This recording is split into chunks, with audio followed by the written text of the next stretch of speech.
तो गाइस कैसे हैं आप सब लोग। ट्रू साइको के एपिसोड 01 के साथ हाजिर हूं। तो एपिसोड की शुरुआत में माउंट हुआक सेक्टर का सीन दिखाया जाता है जहां पर लाशें पड़ी होती हैं, बहुत सारा ब्लड बिखरा होता है और यहीं पर दिखाते हैं कि कुछ सेक्टर्स के लोग वहां पर आते हैं क्योंकि जाहिर सी बात है माउंट हुआक के ऊपर अगर अटैक हुआ है तो बाकी के अलायंस के जितने सेक्टर्स हैं वो सभी लोग वहां पर जरूर आएंगे। तो बहुत ही पावरफुल फोर्सेज वहां पर इकट्ठी होकर आती है। बाकी के जितने भी राइटियस सेक्टर्स होते हैं उन सभी के लीडर्स भी वहां पर आए होते हैं। शाओलिन टेंपल के, वुडैंग सेक्टर के और बाकी के टैंग फैमिली के लोग वहां पर आते हैं और आने के बाद जब खून खराबा देखते हैं, ग्राउंड के ऊपर खून की नदियां बहती हुई देखते हैं तो ये देखकर वो लोग हैरान हो जाते हैं। शाओलिन के मॉन्क कहते हैं, अमिताभा ये किस डीमन का काम है जिसने यहाँ पर खून की नदियां बहा दी। माउंट हुआ के सेक्टर का कोई एक इंसान भी जिंदा नहीं बचा और बाकी के सभी लोग भी हैरान होकर कहते हैं, कौन है यहाँ पर, किसने ये सब कुछ किया है, कौन सा डीमन है, जल्दी से यहाँ पर बाहर निकलो। वुडैंग सेक्टर के एल्डर कहते हैं कि मुझे लगता है कि वहां पर कोई तो है जो अंदर से निकल कर आ रहा है। तो वहां पर सामने एक बिल्डिंग के अंदर से एक बंदा बाहर की तरफ निकल कर आता है और उसने वहां पर जो कपड़े पहने होते हैं उसके ऊपर प्लम ब्लॉसम बने होते हैं। इसका मतलब है कि वो माउंट हुआ का ही एक डिसाइपल है। तो माउंट हुआ का डिसाइपल बाहर निकलता है, बुरी हालत में होता है। वहां पर आने के बाद उनसे कहता है, एक इंसान ने माउंट हुआ को पूरी तरह से बर्बाद कर दिया। तो एल्डर चलाकर कहते हैं, ये तो माउंट हुआ सेक्टर का एक इंसान है और अभी तक जिंदा है। जब किसी के साथ ही वो लड़का जो वहां पर उनसे कह रहा होता है कि एक इंसान ने यहाँ पर ये सब कुछ किया है और इसी के साथ उसके ऊपर भी वहां पर पीछे से तलवार के साथ एक स्लैश लगती है। जब उसके ऊपर स्लैश लगती है तो इतना पावरफुल प्रेशर रिलीज होता है, सभी लीडर्स और सभी लोग बहुत ज्यादा हैरान हो जाते हैं और कहते हैं कि जल्दी से इस प्रेशर को ब्लॉक करो, ये तो बहुत ही पावरफुल फोर्स है। तो वहां पर उस लड़के की बॉडी के कटे फटे टुकड़े जो होते हैं उड़ते हुए उनके पास आकर गिरते हैं। वो सभी लोग जो होते हैं अपने आप को वहां पर बचाते हैं और सामने की तरफ देखते हैं कि आखिर वहां पर कौन है। तो लीडर चलाकर कहते हैं कि कौन हो तुम, जल्दी से सामने आओ, तुम डीमन कहीं के, तुमने ये क्या कर दिया है। तो वहीं पर दिखाते हैं कि एक लड़का वहां से निकल कर आता है जो कि हमारी सीरीज का हीरो होने वाला है। तो हमारा हीरो वहां पर से माउंट हुआ सेक्टर के लीडर का सर अपने हाथ में पकड़कर उनके सामने आता है और वहां पर आने के बाद कहता है, देखो तो देखो कौन आया है। Shaolin, Wudang, Qingcheng, Namgung, Tang family सभी लोग यहाँ पर आए हैं। यहाँ पर तो पूरा रश लगा हुआ है। मैं यही तो चाहता था कि यहाँ पर पावरफुल फोर्सेस गैदर हो जाएं। तो नैमकोंग फैमिली के एल्डर चलाकर उसे कहते हैं, अपनी बकवास बंद करो और जल्दी से बताओ कि तुमने ये क्यों किया है, तुमने माउंट हुआ सेक्टर के सभी लोगों को क्यों मार डाला। तो इसी के साथ ही वो लड़का जो होता है उनसे कहता है कि मैं तो यहाँ पर ये सुनकर आया था कि माउंट हुआ सेक्टर एक बहुत ही पावरफुल सेक्टर है और उनकी तलवारबाजी की टेक्निक्स भी काफी ज्यादा पावरफुल हैं। मैं वही देखने के लिए यहाँ पर आया था। और साथ ही वहां पर लीडर का कटा हुआ सर उनकी तरफ फेंकता और कहता है, लेकिन यहाँ पर आने के बाद पता चला कि म्यूरम के बारे में जो कहानियां सुनाई जाती है वो सिर्फ कहानियां हैं। माउंट हुआ सेक्टर की तलवारबाजी की टेक्निक आखिर इतनी भी कमाल की नहीं थी और कहानियों के ऊपर भरोसा तो बिल्कुल भी नहीं किया जा सकता। तो इसी के साथ ही एबर्ट जो है वो चलाकर कहता है, ये तो माउंट हुआ सेक्टर के लीडर का सर है, तो अगर इसने यहाँ पर इसको भी मार दिया है तो इसका मतलब माउंट हुआ सेक्टर खत्म हो चुका है। तो इसी के साथ ही हमारा हीरो जो होता है अपनी तलवार उनकी तरफ करता और कहता है कि अब तुम सभी लोग भी रेडी हो जाओ क्योंकि मुझे एक्साइटमेंट चाहिए, मुझे फाइट चाहिए और मुझे यहाँ पर वो तुम दे सकते हो। मैं यहाँ पर अब देखना चाहता हूँ क्या वाकई में म्यूरम वैसी है जैसी यहाँ पर पुरानी किताबों में लिखा गया था कि म्यूरम के अंदर बहुत ही पावरफुल मार्शल मास्टर्स हुआ करते थे। अब जबकि माउंट हुआ खत्म हो चुका है तो इसका मतलब है कि अब तुम सभी लोग यहाँ पर सबसे स्ट्रॉन्गेस्ट हो। तो नैमकोंग फैमिली के एल्डर, बाकी के सभी एल्डर, सभी लोग अपनी अपनी तलवारें निकाल लेते हैं, अपने अपने प्रेशर और अपनी अपनी स्वर्ड टेक्निक्स को रिलीज करते हैं और कहते हैं, हम तुम्हें बिल्कुल भी नहीं छोड़ेंगे। और सभी लोग एक साथ मिलकर हीरो के ऊपर अटैक करने के लिए आगे बढ़ते हैं और हमारा हीरो जो होता है वो बहुत ज्यादा एक्साइटेड लग रहा होता है और कहता है, ये जगह तो बहुत ज्यादा मजेदार है। और इसी के साथ ही जब वो सभी लोग मिलकर उसके ऊपर अटैक करते हैं तो वो उसे मार डालते हैं और हमारा हीरो जो होता है वो गेम के अंदर से लॉग आउट हो जाता है। तो वो एक वीआर के ऊपर ऑनलाइन म्यूरम गेम खेल रहा होता है। तो जब वो वहां पर गेम में से आउट हो जाता है तो वो बाहर निकलता और कहता है, मुझे लगता है कि अगली बार यहाँ पर किसी और स्ट्रैटेजी को यूज करना पड़ेगा। एक म्यूरम के एक एक सेक्टर को डिस्ट्रॉय करना ज्यादा आसान है, जब सभी लोग मिलकर अटैक करेंगे तो मैं अकेले यहाँ पर उन सभी सेक्टर लीडर्स का मुकाबला नहीं कर सकता। लेकिन फिर भी ये गेम बहुत ज्यादा कमाल की है। जिसने भी ये आइडिया सोचा होगा उसने ये कमाल की गेम बनाकर मेरे ऊपर तो एक एहसान कर दिया है क्योंकि मेरे जैसे साइकोपैथ के लिए इस तरह की गेम बड़ी कमाल की है। तो हमारा हीरो जो होता है यहाँ पर हमें इस गेम के बारे में बताता है कि रिसेंटली इस गेम को बनाया गया है और ये गेम जो है ये बहुत ज्यादा खास और बहुत ज्यादा फेमस हो गई इस वजह से क्योंकि इसके अंदर ब्रूटैलिटी है और बहुत ज्यादा वायलेंस है। इसके अंदर खास तौर पर म्यूरम का वो समय दिखाया गया है जब यहाँ पर लोगों के पास तलवारें हुआ करती थी। लोग खाना खाने से ज्यादा जरूरी अपने पास तलवार रखना समझते थे और तलवार के अंदर उनकी प्राइड हुआ करती थी। और जब ये गेम रिलीज हुई तो एक तो यहाँ पर बहुत ज्यादा फेमस हुई, लेकिन साथ ही इसके बारे में कंप्लेंट्स करने वाले भी बहुत सारे लोग थे, जिसकी वजह से इस गेम को जल्दी ही शट डाउन कर दिया जाएगा क्योंकि इस गेम की एक्स्ट्रा ब्रूटैलिटी और वायलेंस की वजह से इस गेम के ऊपर बहुत सारे एलिगेशंस लगे हुए हैं। तो हमारा हीरो जो होता है साथ ही वो टीवी के ऊपर एक न्यूज देख रहा होता है है जहां पर एक बिजनेसमैन के बारे में बताया जा रहा होता है। एक मिसिंग रिपोर्ट होती है कि एक बिजनेसमैन जो है वो पिछले कुछ दिनों से लापता है और उसके बारे में किसी को कुछ भी नहीं पता। तो उस बंदे का नाम मिस्टर नो होता है जो कि डाइडो कॉर्पोरेशन का मालिक होता है। तो इसी के साथ ही हमारा हीरो जो होता है वो कहता है कि आखिर वो बंदा कहां पर गुम हो गया होगा,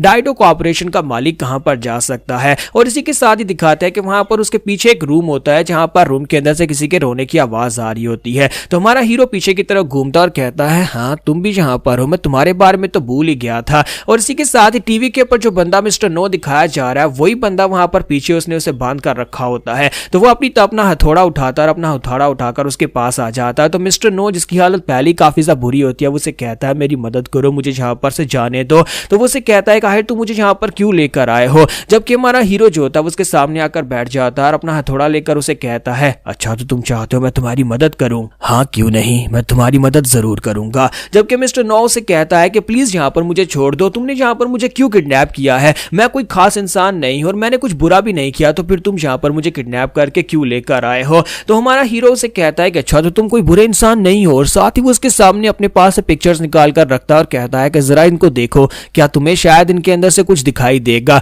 तो पिक्चर्स जो होती है वो उस पिक्चर्स के अंदर मिस्टर नो ही होता है जो कि लड़कियों के साथ बुरे काम कर रहा होता है। क्योंकि असल में मिस्टर नो जो है वो एक कमीना किस्म का इंसान है जो कि लड़कियों को किडनैप करता है या फिर उनको किडनैप करके उन सभी को फोर्स करता है उनके साथ गलत काम करने के लिए। तो वो उसकी पिक्चर्स लेकर आया होता है। तो मिस्टर नो कहता है कि तुम्हें ये सब कुछ कैसे पता चला, ये पिक्चर्स तुम्हारे पास कहां से आई हैं। तो हीरो से कहता है कि क्या अब भी तुम कहोगे कि तुमने कुछ गलत नहीं किया? अगर तुमने वाकई में कुछ गलत नहीं किया होता तो फिर आज तुम मेरे सामने इस तरह से नहीं बैठे होते।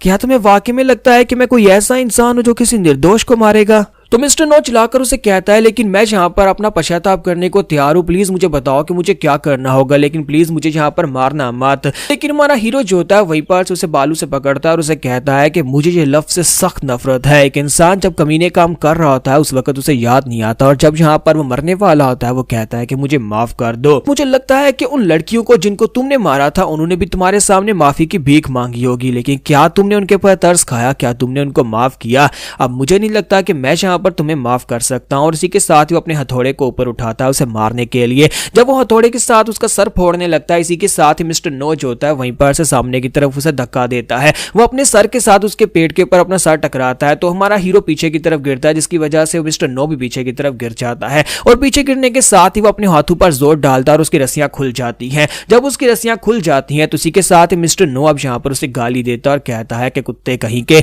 अब देख मैं तेरा क्या बनाता हूं। और साथ ही वो उसका हथौड़ा भी उठा लेता है और उसे कहता है कि अब तू मेरे हाथ से मरने वाला है। और साथ ही वो थोड़ा लेकर जंप करते हुए आगे बढ़ता है और हमारे हीरो के ऊपर अटैक कर देता है। लेकिन हमारा हीरो पीछे की तरफ जंप करते हुए उसके अटैक को अवॉइड कर लेता है। फिर साथ ही वहीं पर से उसके पेट में एक जबरदस्त पंच मारता है। जब उसे पंच मारता है फिर साथ ही वहां पर से उसके मुंह पे पर अपना घुटना मारता है जिसकी वजह से मिस्टर नो जो होता है वो ग्राउंड के ऊपर गिर जाता है। और गिरने के बाद वो फिर से कहता है कि मुझे यहाँ से भागना होगा, प्लीज मुझे माफ कर दो, मुझे मत मारना, प्लीज मुझे यहाँ पर से जाने दो। और जैसे वो लुढ़कता वहां पर से आगे की तरफ बढ़ता है दूसरे रूम की तरफ और कहता है कि मैं मरना नहीं चाहता। और जब वो वहां पर से आगे की तरफ बढ़ता है तो वहां पर जाकर क्या देखता है कि वहां पर पहले से बहुत सारी डेड बॉडीज पड़ी होती हैं। वहां पर बहुत सारी डेड बॉडीज को पट्टियों में लपेट कर रखा गया होता है। तो यहाँ पर हमारा साइको हीरो जो होता है वो ये कहता है कि तुम्हारे जैसे कमीने लोग जो कि अपने सही रास्ते से भटक जाते हैं और दूसरे इंसानों को मारना शुरू कर देते हैं, ऐसे इंसानों को सजा देने के लिए मेरे जैसा एक साइको हीरो आता है जो कि तुम्हारे जैसे कमीने लोगों को ढूंढ ढूंढ कर मारता है। और इस रूम के अंदर तुम जितने लोगों को देख रहे हो वो सभी भी तुम्हारी तरह ही कमीने और घटिया लोग थे जिन लोगों को मैंने पहले ही मार डाला और अब यहाँ पर तुम्हारी बारी है।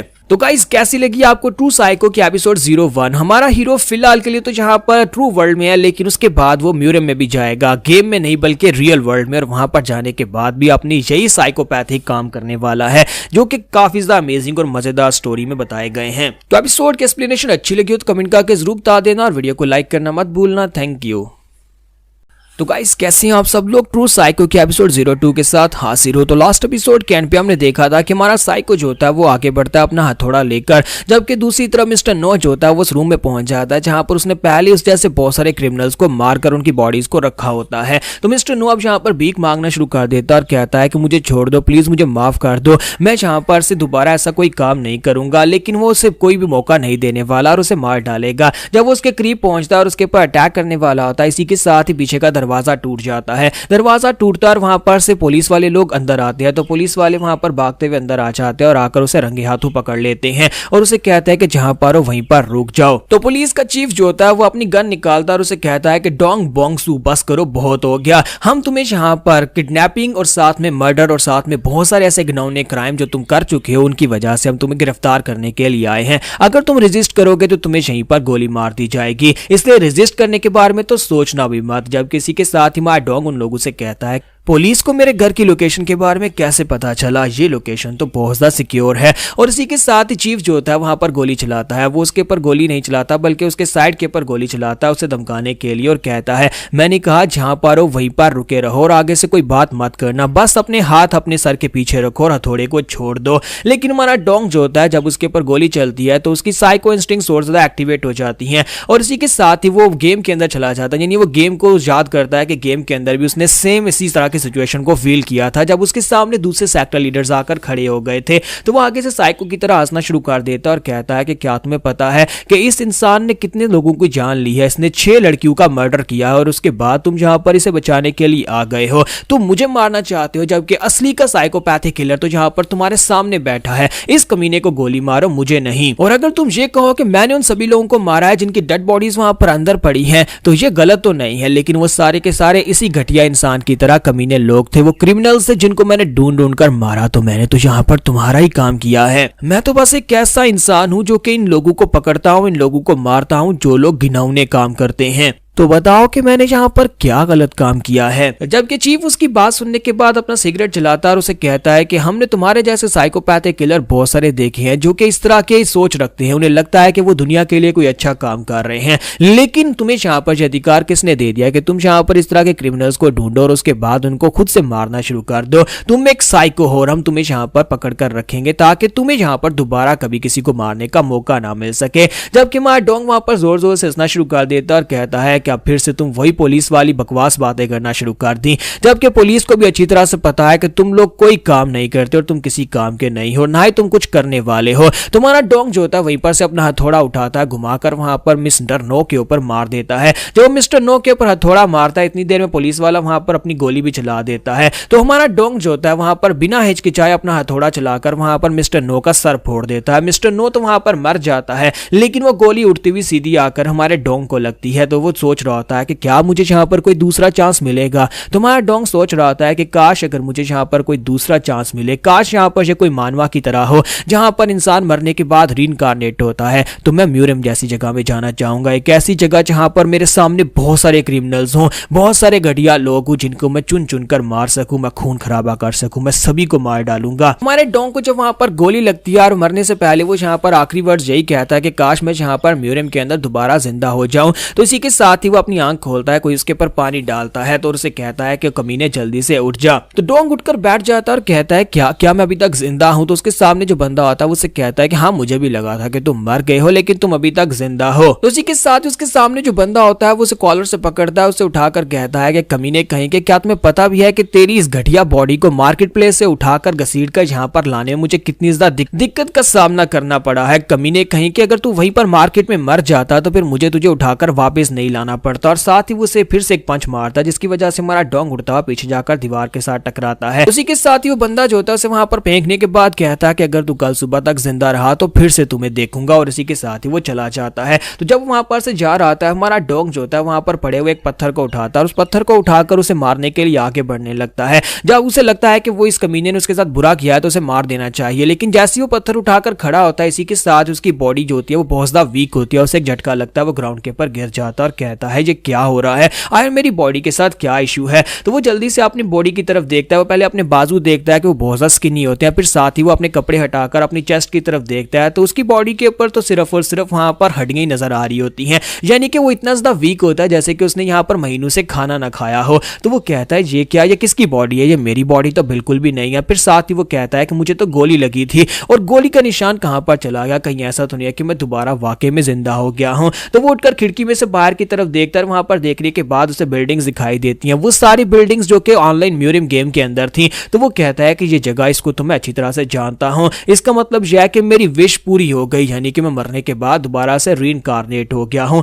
मैं म्यूरियम के अंदर आ गया हूं। तो पहले तो हमारा हीरो डोंग जो होता है वहां पर ये सब कुछ देखने के बाद हैरान होता है, फिर साथ ही वहां पर एक साइको की तरह हंसना शुरू कर देता है। वो रो भी रहा था और साथ ही हंस भी रहा था, बहुत ज्यादा एक्साइटेड होता है और कहता है मेरी विश पूरी हो गई, मैं फाइनली यहाँ पर आ चुका हूँ। तो डोंग वहां पर एक साइको की तरह जोर जोर से हंस रहा होता है और अब यहाँ पर क्योंकि वो म्यूरियम के अंदर आ चुका है, वो सब कुछ कर सकता है जो वो करना चाहता है, जिसको मारना चाहता है वो उसको मार सकता है। तो इसी के साथ ही सुबह के वक्त का सीन दिखाता है कि हमारा डोंग जो होता है वो रेडी हो जाता है और वहां पर घोड़ू को चारा डाल रहा होता है, जबकि इसी के साथ ही वहां पर एक बंदा अंदर आता है और उसे कहता है ओए सोसम, जल्दी से मेरे साथ आ जा, मेरे पास एक बहुत ही जरूरी काम है और वो तुमसे करवाना है, अब जल्दी से मेरे साथ आओ। तो इसी के साथ ही हमारा सोसम उसे कहता है क्या मुझे अभी आना होगा, लेकिन अभी तो मैं यहाँ पर घोड़ू को चारा डाल रहा हूँ, अभी तक मैंने यहाँ पर घोड़ों की पार्टी को भी साफ नहीं किया, मुझे ये सारा काम खत्म करना होगा। जबकि मास्टर डोंगचिल जो होता है वो आके बढ़ता है, उसके मुंह से पकड़ता है और उसे कहता है बकवास बंद कर, मैंने यहाँ पर जब तुम्हें कोई काम कहा है तो चुपचाप मेरे साथ चल, मैंने कहा कि मेरे साथ आओ तो मेरे साथ आना है, अब से अपना मुंह मत चलाया कर। डांगरी क्लैन के लोग तुम्हारे जैसे एक बेगर को यहाँ पर रहने के लिए जगह दे रहे हैं और खाना पीना दे रहे हैं, तो इसका मतलब ये नहीं है कि तू अपनी जगह अपनी औकात भूल जाए, तू यहाँ पर मेरे सामने बात नहीं कर सकता, जब मैं तुम्हें कहूँ तो चुपचाप मेरे साथ चल, तुम सिर्फ और सिर्फ एक गुलाम और तुम्हें गुलाम की तरह यहाँ पर खरीद कर रखा गया है, जब भी तुम्हें काम का कहा जाए तो तुम्हें काम करना है। और इसी के साथ ही वो जो होता है उसके साथ वहां पर से बाहर चल पड़ता है। तो यहीं पर से मैं बाहर का सीन दिखाता है जहां पर हमारे डोंग को भेजा जाता है, तो वहां पर बहुत सारी तलवारों का ढेर पड़ा होता है। वहां पर जो बंदा होता है वो उसे कहता है कि ये क्या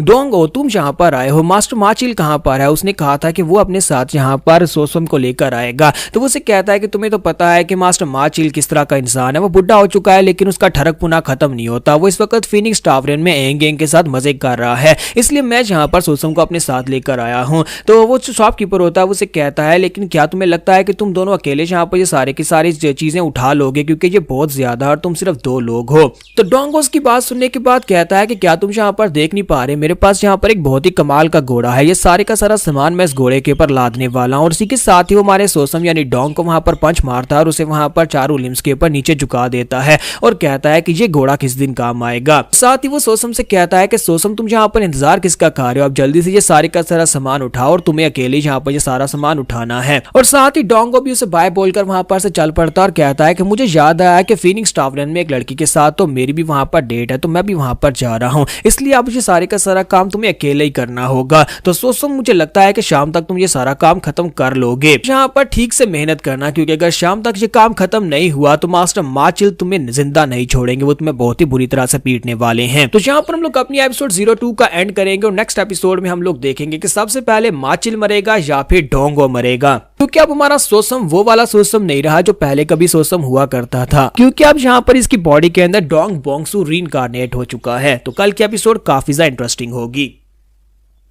तो गाइस कैसे हैं आप सब लोग, ट्रू साइको के एपिसोड 03 के साथ हाजिर हूं। तो लास्ट एपिसोड के एंड पे हमने देखा था कि डूहान हमारे सोसैम को वहां पर उस बंदे के पास छोड़कर चला जाता और कहता है मैं एक लड़की से मिलने के लिए जा रहा हूं, ये सारी की सारी तलवार और जितना भी कबाड़ है सारा उठाकर घर पहुंचा देना। तो हमारे सोसैम बेचारे को अकेले ये काम करना पड़ेगा। तो वो शॉपकीपर बेचारा वो भी यहाँ पर उसके ऊपर तरस खा रहा होता है कि ये स्किनी सा लड़का यहाँ पर इतना सामान अकेले कैसे उठाएगा, लेकिन सोसैम को अकेले ये उठाकर लेकर जाना पड़ेगा। तो हमारा सोसैम जो होता है वहां पर सभी तलवारों को एक बड़े से कपड़े में बांधता है और उनको अपने कंधे के ऊपर उठाता है और वहां पर से आगे की तरफ बढ़ना स्टार्ट करता है। हालांकि वहां पर उसे उठाना काफी ज्यादा मुश्किल होता है, वो रास्ते में 1-2 बार गिरता है, वो उसे खींच कर जाने की कोशिश करता है लेकिन कपड़ा फट जाता है, जिसकी वजह से वो बेचारा फिर से वहीं पर गिर जाता है और जैसे तैसे वो उसे खींच कर वहां पर से आगे की तरफ लेकर जाता है। तो जब वहां पर डॉनरी हाउस में पहुंच जाता है तो वो शॉपकीपर उसे कहता है कि लड़के तुमने बहुत ही अच्छा काम किया, लेकिन मुझे लगता है कि अब तुम्हें रेस्ट कर लेनी चाहिए, अब जाओ थोड़ी देर बैठकर यहाँ पर रेस्ट कर लो, तुम्हारी हालत तो देखो ऐसे लगता है जैसे कि तुम मरने वाले हो,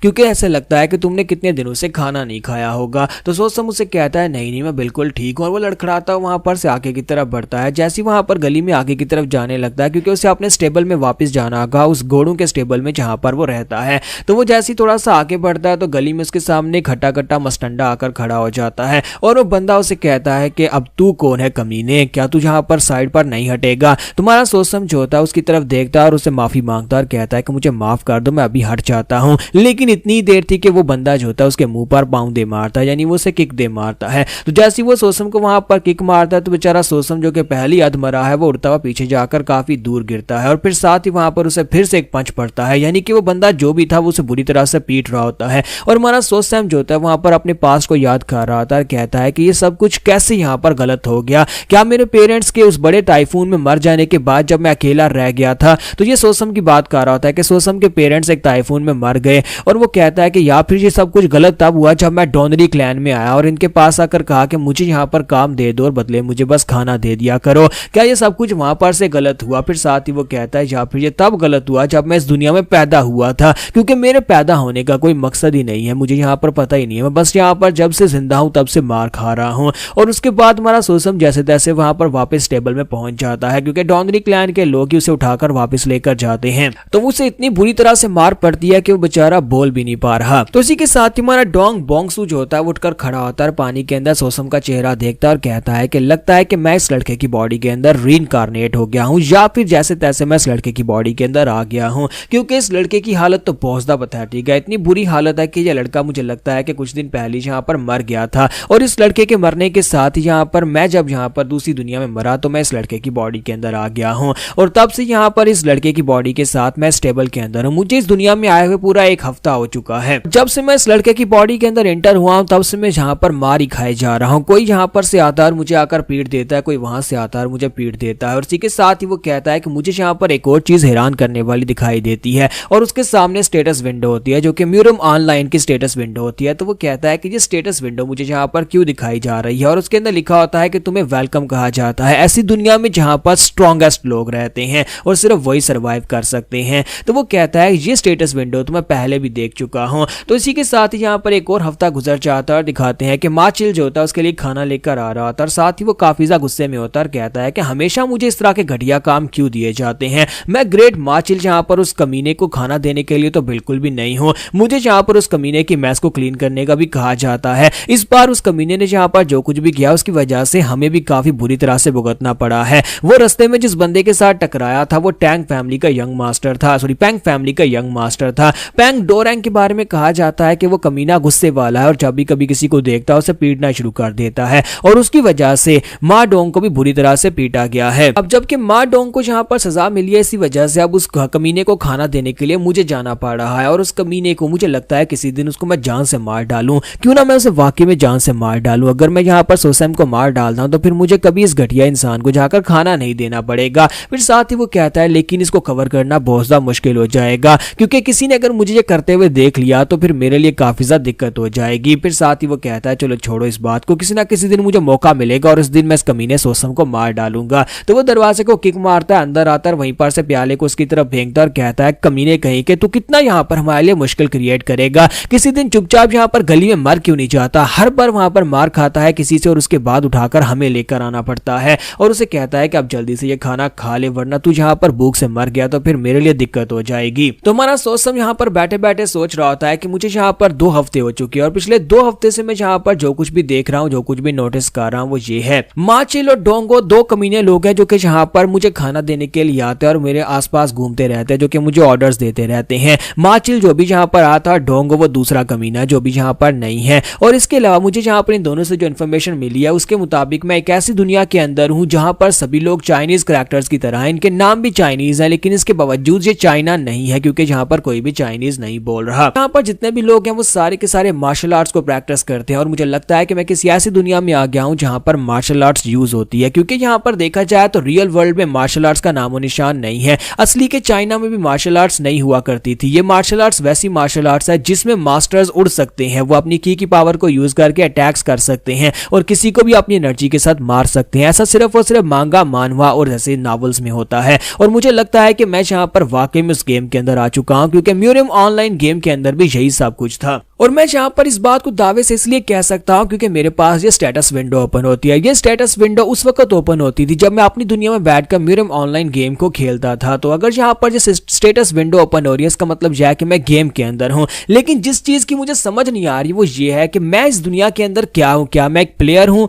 जो कि मरने के बाद शायद वापस चला जाए, या फिर मैं जहां पर इस गेम के अंदर सिर्फ और सिर्फ एक इंसान हूँ जैसे बाकी हैं। क्योंकि ये गेम किसी भी एंगल से दिखाई नहीं देती, जहां पर जितने लोग हैं उन सभी के अलग अलग इमोशंस हैं, सभी को मैं फील कर सकता हूँ। वो सभी लोग खा सकते हैं, पी सकते हैं, कुछ भी कर सकते हैं। इसी तरह मैं भी जहां पर ये सब कुछ कर सकता हूँ। तुम्हारा सोसम भी वहीं पर बैठा होता है और इस बारे में सोच रहा होता है। किसी के साथ ही वहां पर माडोंग पहुंच जाता है, तो माडोंग उसे कहता है देखो तो देखो जहां पर क्या हो रहा है। जब मैं वहां पर उस पैंग फैमिली के कमीने से मार खा रहा था, तुम्हारी वजह से वहां पर तुम बैठे बड़े आराम से खाना खा रहे हो। तुम बेवकूफ के उस कमीने के रास्ते में आने की वजह से उस पैंग फैमिली के लोग हमारे ऊपर जहां पर पनिशमेंट दे रहे थे और हमें उनको कंपनसेट भी करना पड़ा, क्योंकि हालांकि मार भी तुम्हें पड़ी है, इसके बावजूद हमें कंपनसेट करना पड़ा है। कमीने कहीं कि अब मैं जहां पर अपना सारा गुस्सा तुम्हारे ऊपर उतारने वाला हूं। तो माडोंग जो होता है वो उसकी तरफ आके बढ़ता है। जब उसकी तरफ आके बढ़ता है तो इसी के साथ ही हमारा जो सोसम होता है जल्दी से अपना प्याला उठाता है और उसके अंदर जितना खाना होता है वो सारे का सारा अपने मुंह में भर लेता है। तो माडोंग उसे कहता है कि लगता है कि तू यहाँ पर मार खाने से पहले अपना आखिरी खाना खाना चाहता है, तो चलो कोई बात नहीं, तूने खाना तो खा लिया, लेकिन आज मैं यहाँ पर वाकई में तुम्हें मार डालूंगा। जबकि दूसरी तरफ से हमारा डोंग जो होता है पूरी तरह से रेडी होता है। वो उस प्याले के अंदर जो कुछ भी होता है वो सब कुछ खाने के बाद उस प्याले को तोड़ देता है और उस प्याले के टुकड़ों में से एक नोकीला टुकड़ा उठाता है और उस टुकड़े को उठाकर वहीं पर से सामने माडोंग के गले के अंदर दंसा देता है। और जब वहां पर माडोंग के गले के अंदर दंसाता है तो उसकी ब्लीडिंग होना शुरू हो जाती है और माडोंग वहां पर अपना गला पकड़कर खड़ा होता है और कहता है कि सोसम कमीने जो तुमने क्या किया। तो वो उसे कहता है कि माडोंग सोसम तो मर चुका है, अब तुम्हें यहाँ पर इस बात का आइडिया भी नहीं है कि सोसम की बॉडी के अंदर कौन आ गया है, क्योंकि मैं तुम्हारे जैसे ही कमीने लोगों का तो शिकार करता हूँ। सोसम उस टुकड़े के साथ ही उसे इतनी बुरी तरह से मारता है कि उसकी ब्लीडिंग इतनी ज्यादा होती है कि माडोंग वहीं पर ग्राउंड के ऊपर गिर जाता है और मर जाता है। जबकि हमारा डोंग यानी सोसम जो होता है वो काफी ज्यादा खुश हो रहा होता है और कहता है कि इस बात से कोई फर्क नहीं पड़ता कि मैं इस गेम के अंदर एक इंसान हूँ या फिर एक प्लेयर हूँ, मुझे बस यहाँ पर इतना पता है कि इन लोगों को मारना है। इस जगह के ऊपर सिर्फ और सिर्फ एक ही कानून चलता है और वो ये है कि स्ट्रॉन्ग सर्वाइव करेगा और कमजोर मरेगा, और मैं जितनों को चाहूं उनको मार सकता हूं। तो यहाँ पर हमारी एपिसोड 03 का एंड होगा और नेक्स्ट एपिसोड में देखेंगे कि अब हमारा डोंग जो है वो आगे किस किस को मारने वाला है। तो गाइस कैसे हैं आप सब लोग। ट्रू साइको के एपिसोड 04 के साथ हाजिर हो। तो लास्ट एपिसोड के एंड पे हमने देखा था कि हमारा डोंग बोंगसू जो कि अब यहाँ पर म्यूरियम के अंदर सोसम की बॉडी के अंदर रीइंकार्नेट हो चुका है, वो यहाँ पर अपने सबसे पहले प्रे को मार डालता है और उसे मारने के बाद वो काफी ज्यादा एक्साइटेड होता है और कहता है ये एक ऐसी दुनिया है जहाँ पर सिर्फ और सिर्फ स्ट्रॉन्गेस्ट ही सर्वाइव कर सकते हैं। जैसे कि मैंने यहाँ पर माडोंग को मार डाला है, माडोंग के मरने के बाद अब यहाँ पर मैं और जिसको भी चाहूँ उसे मार सकता हूँ। और साथ ही वो सोच रहा होता है कि इस दुनिया के अंदर सिर्फ और सिर्फ एक ही रूल है कि तुम अगर स्ट्रॉन्गर हो तो तुम किसी को भी मार सकते हो, और अगर मैं यहाँ पर स्ट्रॉन्ग बनना चाहता हूँ तो फिर मुझे मारना होगा, मुझे और ज्यादा लोगों को मारना होगा। जितने ज्यादा लोगों का मैं शिकार करूंगा उतना ज्यादा मैं स्ट्रॉन्गर बन सकता हूँ। मेरी दुनिया में ऐसा नहीं था, मेरी दुनिया में बहुत सारे कानून थे, लेकिन यहाँ पर कोई कानून नहीं होता, यहाँ पर जंगल का कानून चलता है। मैं अपने से ज्यादा स्ट्रॉन्गर लोगों को भी चैलेंज कर सकता हूँ, मैं अल्फा मॉन्स्टर्स को भी चैलेंज कर सकता हूँ, क्योंकि यहाँ पर बहुत सारे पावरफुल लोग हैं। हालांकि इस वक्त मेरे से तो सभी लोग ही ज्यादा पावरफुल हैं और मैं यहाँ पर उन सभी लोगों को जैसे चाहे वैसे चैलेंज कर सकता हूं और मैं अपने हंट को कंटिन्यू कर सकता हूं। इस दुनिया के लिए तो मैं यहाँ पर एक हीरो बनकर आया हूं, जो कि यहाँ पर जितने भी गंदे लोग हैं उन सभी लोगों को चुन चुन कर मार सकता हूं। तो इसी के साथ ही अब वो यहाँ पर बैठा सोच रहा होता है कि मैं इस डेड बॉडी को ठिकाने कैसे लगाऊं, क्योंकि उसने माडोंग को मार तो दिया है, लेकिन माडोंग के मरने के बाद अब यहाँ पर अगर किसी ने आकर देख लिया और इसकी बॉडी इस लायक नहीं है कि वो यहाँ पर उसे प्रोटेक्शन दे सके, तो वो कहता है कि अब मैं यहाँ पर करूं क्या, इस तरह के कमीने लोगों को मैंने मार तो दिया है। फिर साथ ही वो कहता है कि मुझे लगता है कि यहाँ पर इन्वेंट्री के अंदर से कुछ ना कुछ तो जरूर मिलेगा, और साथ ही वो इन्वेंट्री को ओपन करता है। जब वो इन्वेंट्री को ओपन करता है तो वहां पर उसके सामने एक पोर्टल ओपन हो जाता है। वो कहता है कि ये क्या, जब मैं गेम खेल रहा था तब तो यहाँ पर इन्वेंट्री अलग तरह से आती थी, वहां पर एक टेबल ओपन होता था जिसके अंदर कुछ स्लॉट्स होती थी, जिसके अंदर एक एक चीज यानी एक एक आइटम को स्टोर किया जा सकता था। लेकिन यहाँ पर इन्वेंट्री तो पूरी तरह से एक पोर्टल की तरह ऐसे लगता है जैसे कि मेरे सामने एक दरवाजा हो। लेकिन क्या यहाँ पर इस इन्वेंट्री के अंदर रखने के लिए कोई जगह है, क्या इसके अंदर कोई स्पेस है, क्या यहाँ पर चीजों को किस तरह से रखा जाएगा। वो अपना हाथ उस इन्वेंट्री के अंदर डालता है तो उसका हाथ अंदर चला जाता है। तो वो कहता है कि इसके अंदर तो काफी सारी खुली स्पेस है, मुझे लगता है कि इसके अंदर काफी जगह हो सकती है। और इसी के साथ ही वो कहता है कि चलो यहाँ पर इस डेड बॉडी को इसके अंदर रख कर देखते हैं, अगर यहाँ पर डेड बॉडी इसके अंदर चली गई तो फिर तो मुझे सबूत मिटाने के बारे में बिल्कुल भी चिंता करने की जरूरत नहीं है। तो वो कहता है जैसे गेम के अंदर यहाँ पर चीजों को इन्वेंट्री में रखने के लिए चीज के ऊपर हाथ रखा जाता था, वैसे यहाँ पर मैं इस चीज के ऊपर हाथ रख के सोचता हूँ और साथ ही वो उसके मुंह के ऊपर जाकर हाथ रखता है और कहता है कि इन्वेंट्री में स्टोर कर दो। जैसे वो इतना कहता है, इसी के साथ ही वहां पर से वो बॉडी जो होती है पूरी तरह से गायब हो जाती है। बॉडी गायब होने के बाद वो वहां पर इस इन्वेंट्री के अंदर चली जाती है, यानी उसका जो पोर्टल होता है उसकी इन्वेंट्री होती है उसके अंदर चली जाती है, जहां तक कि उसका खून ब्लड वहां पर जो कुछ भी होता है वो सब कुछ अंदर चला जाता है। तो वो कहता है कि इतना बड़ा सबूत यहाँ पर से इंस्टेंटली गायब हो गया, यानी कि मैंने किसी को मारा, सबूत मिट गया, किसी को पता भी नहीं चलेगा। सारी जिंदगी कोई ढूंढता रहे लेकिन किसी को यह नहीं पता चलेगा कि मैंने यहाँ पर मार्डोंग को मारकर उसकी बॉडी को अपनी इन्वेंट्री के अंदर छुपा लिया है। इसका मतलब यह है कि मुझे तो यहाँ पर कोई कभी पकड़ ही नहीं सकेगा। और साथ ही वो सोच रहा होता है क्या यहाँ पर इसके अंदर जिंदा चीजों को भी रखा जा सकता है, क्योंकि इसके अंदर काफी सारी स्पेस है। अगर यहाँ पर इसके अंदर डेड बॉडी को रखा जा सकता है तो फिर जिंदा इंसान को भी तो रखा जा सकता है।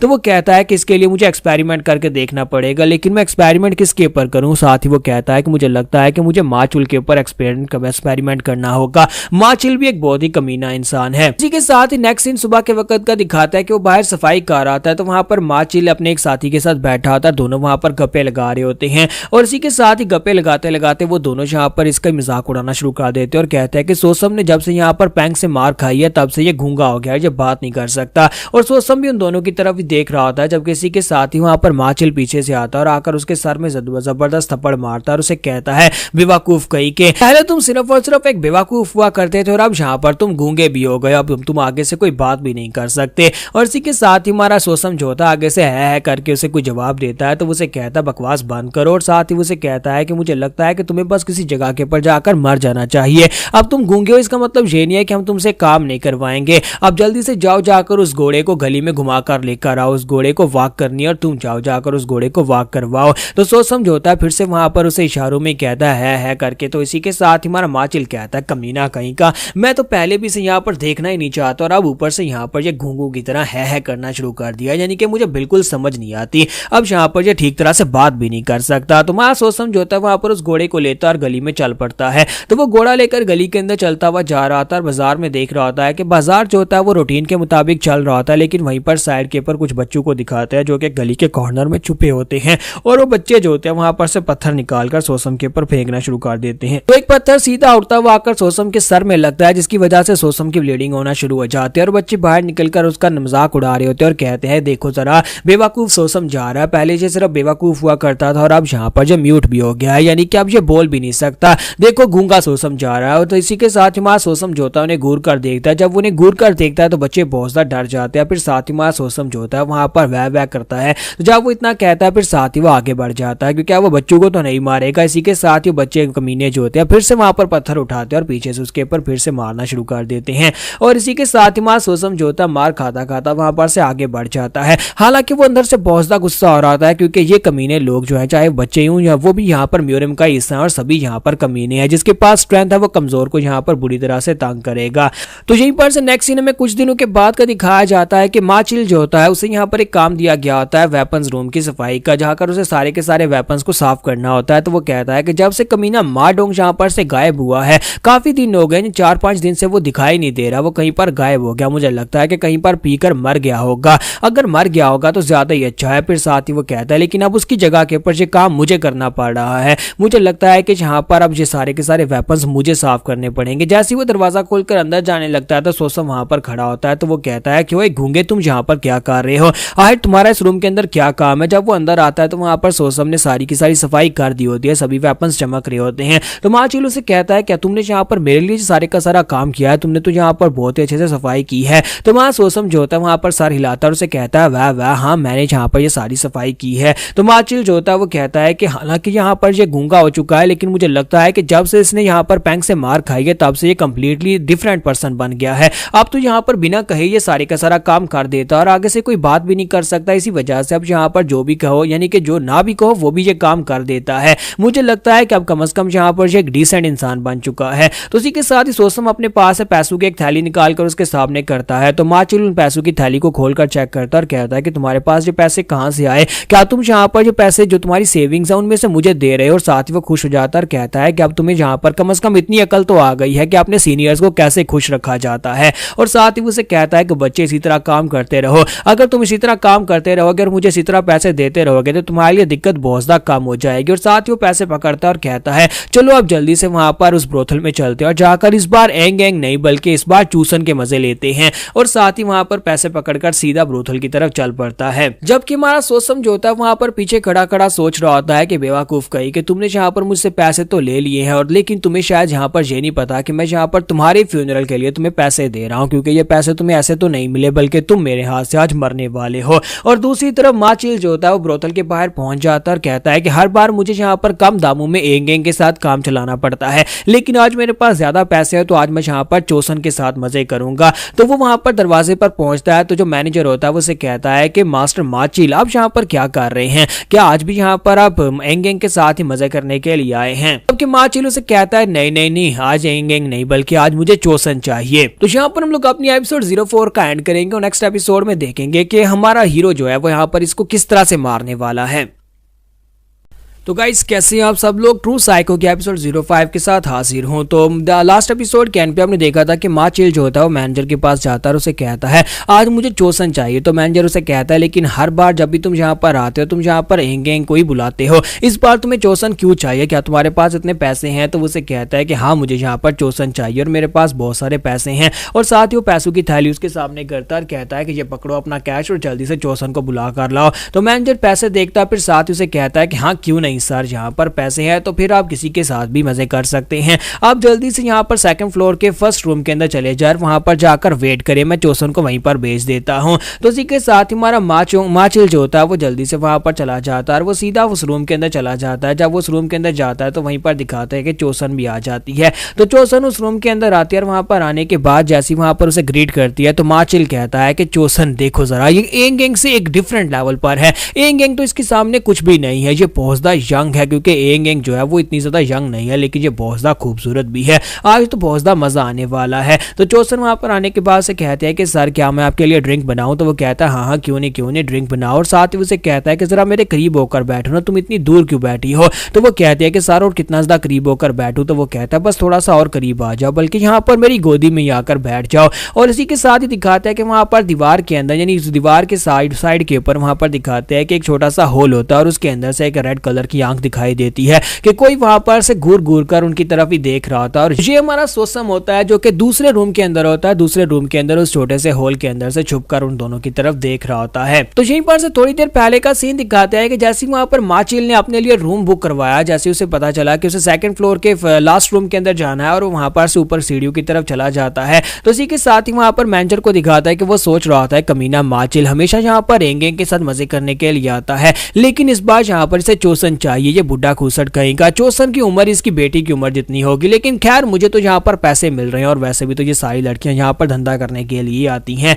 और इसी के साथ ही वहां पर एक और कस्टमर पहुंच जाता है तो वो कहता है कौन है वहां पर? वेलकम सर, जल्दी से आ जाएं, आपको बताएं किस तरह की सर्विसेज चाहिए। जब वहां पर उसके करीब पहुंचता है तो इसी के साथ ही वो कहता है सोसम गूंगे कहीं के तुम यहाँ पर क्या कर रहे हो, एक तुम्हारे जैसे गरीब गूंगे का यहाँ पर क्या काम है? तो इसी के साथ ही वो उसे कहता है कि अब जल्दी से दफा हो जाओ इससे पहले कि मैं यहाँ पर तुम्हें पीटना शुरू कर दूं। लेकिन सोसम अपने पास से पैसों की थैली निकाल कर उसके सामने करता है और उसे कहता है देखो मेरे पास यहाँ पर ढेर सारे पैसे हैं, मतलब वो बात नहीं कर सकता क्योंकि वो गूंगा बना हुआ है। तो इसी के साथ ही हमारा जो मैनेजर होता है वो उस थैली को खोलकर पैसे चेक करता है और काफी ज्यादा खुश हो जाता है और उसे कहता है अब जबकि तुम्हारे पास पैसे है तो इस बात से क्या फर्क पड़ता है कि तुम गूंगे हो, क्योंकि तुमने यहाँ पर कौन सा जुबान के साथ काम करना है। और इसी के साथ ही उसे कहता है सेकंड फ्लोर के सेकंड रूम के अंदर चले जाओ, मैं वहां पर तुम्हारे लिए एंग एंग को भेजूंगा, एंग एंग बहुत ही अच्छी और कमाल की लड़की है। तो हमारा सोसम जो होता है वो कहाँ कौन सा यहाँ पर मजे करने के लिए आया। तो इसी के साथ ही वहां पर सीढ़ियां चढ़ते हुए सेकंड फ्लोर की तरफ चल पड़ता है। तो यहीं पर से नेक्स्ट सीन जो होता है हमें अंदर का दिखाते हैं कि यहाँ पर हमारा जो सोसम होता है वो अपनी इन्वेंट्री के अंदर से माडोंग की बॉडी को बाहर निकालता है और उसे बाहर निकालने के बाद वहां पर उसके ऊपर प्रैक्टिस करता है कि कैसे यहाँ पर माचिल को मारना है।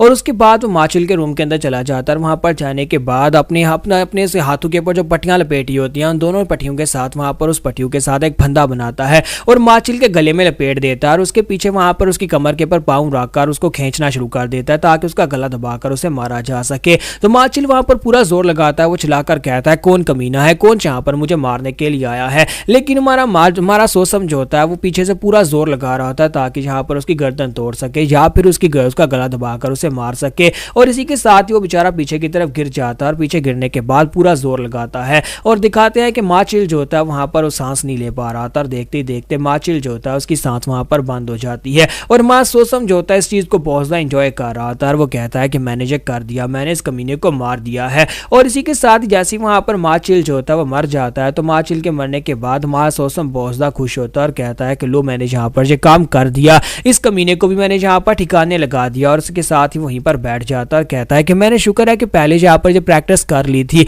मैंने जहाँ पर माडोंग के ऊपर जो प्रैक्टिस की थी, मैंने माडोंग को इन्वेंट्री से बाहर निकाला और उसके ऊपर जो प्रैक्टिस कर ली। इसी के साथ उसने यहाँ पर माचिल को मारा कैसे है, उसने यहाँ पर उसी होल के अंदर से, यानी कि उस जिस सुराख के अंदर से वो यहाँ पर उनकी तरफ देख रहा था, वहीं पर उसने अपने हाथ को सामने की तरफ करते हुए उन दोनों को, यानी कि उस चोसन लड़की को और साथ में जहाँ पर माचिल दोनों को अपनी इन्वेंट्री के अंदर स्टोर कर लिया, जबकि वो दोनों वहां पर टपाटप कर रहे थे। और इसी के साथ उन दोनों को स्टोर करने के बाद वो उसने वहां पर अपनी इन्वेंट्री के अंदर जाकर उसको मार डाला है। और उसे वहां पर से मारने के बाद वो कहता है कि मुझे लगता है कि जहां पर ये स्पेशल इन्वेंट्री जो है ये हंट करने में मुझे काफी ज्यादा फायदा देने वाली है। और जब वो माचिल को मार बैठता है तो उसके पास विंडो ओपन होती है और उसकी विंडो ओपन होने के बाद उसका स्टेटस जो होता है वो थोड़ा सा बढ़ जाता है और वो लेवल 1 के ऊपर अपग्रेड हो जाता है। तो वो कहता है कि मुझे लगा ही था कि अगर ये गेम है तो फिर तो यहाँ पर मुझे एक्सपीरियंस मिलेगा, जितने ज्यादा लोगों को मैं यहाँ पर मारूंगा उतना ज्यादा मुझे एक्सपीरियंस मिलेगा, यानी कि लोगों को मारने पर एक्सपीरियंस मिलता है और एक्सपीरियंस जब बढ़ जाता है तो लेवल अप होता है, जब लेवल अप होता है तब हम लोग स्ट्रॉन्गर बनते हैं। जितने ज्यादा लोगों को यहाँ पर मार सकता हूँ उतना ज्यादा मुझे यहाँ पर स्टेटस विंडो में अपग्रेड मिलने वाला और मेरा लेवल अप होता जाएगा,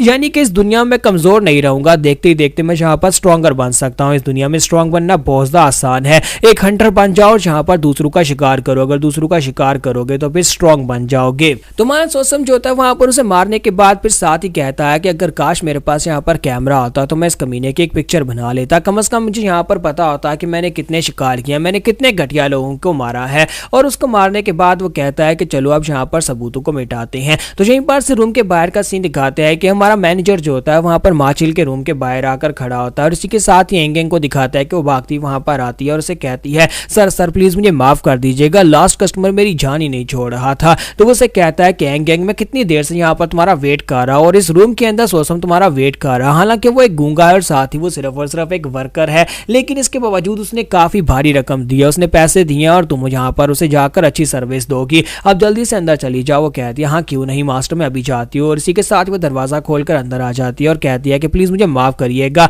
जबकि मैनेजर जो होता है वो सोच रहा होता है कि काफी वक्त गुजर गया है और अभी तक माचिल बाहर नहीं आया, मुझे लगता है कि वो जहाँ पर उसे अभी तक बाहर आ जाना चाहिए था। जब वो एंगेंग के साथ होता है तो तब तो वो 5 मिनट में बाहर निकल आता है और साथ ही वो जाता है दरवाजे के ऊपर नॉक करता है और कहता है ब्रदर माचिल मुझे लगता है कि काफी वक्त हो चुका है, चोसन को किसी और कस्टमर को भी सर्व करना है, इसलिए तुम यहाँ पर क्या काम जल्दी खत्म कर सकते हो। लेकिन अंदर से कोई भी आवाज नहीं आती, तो मैनेजर कहता है कि कमीना कहीं का क्या मुझे इग्नोर कर रहा, जबकि उसके यहाँ पर चोसन मिल गया तो मुझे लगता है कि वो उसके साथ ही अंदर ही सो ही गया है, मुझे लगता है कि मुझे खुद अंदर जाना चाहिए। तो वो चिल्लाकर उसे कहता है कि ब्रदर माचिल अब यहाँ पर मुझे मत कहना कि मैं तुम्हारे अंदर घुस आया हूँ, क्योंकि तुम यहाँ पर रूल्स नहीं तोड़ सकते, 1 घंटे से तुम अंदर और इससे ज्यादा तुम अंदर नहीं रुक सकते। और वो दरवाजा खोलकर जैसे वहां पर अंदर आता है तो अंदर आने के बाद जो देखता है उसे वो बहुत ज्यादा घबरा जाता है, क्योंकि वहां पर माचिल की डेड बॉडी होती है जो कि वहां पर सीलिंग के साथ लटक रही होती है। तो यहीं पर से नेक्स्ट सीन में जहां पर आनहुई के बारे में बताया जाता है कि आनहुई एक ऐसा प्रोविंस है जो जिसके आसपास यहाँ पर आनहुई रिवर है और रिवर जो है आसपास काफी एरिया तक फैला हुआ है, जिसे यांगजी रिवर कहते हैं। और यांगजी रिवर की वजह से यहाँ पर ये पूरी लैंड जो है एक दूसरे के साथ जुड़ी हुई है।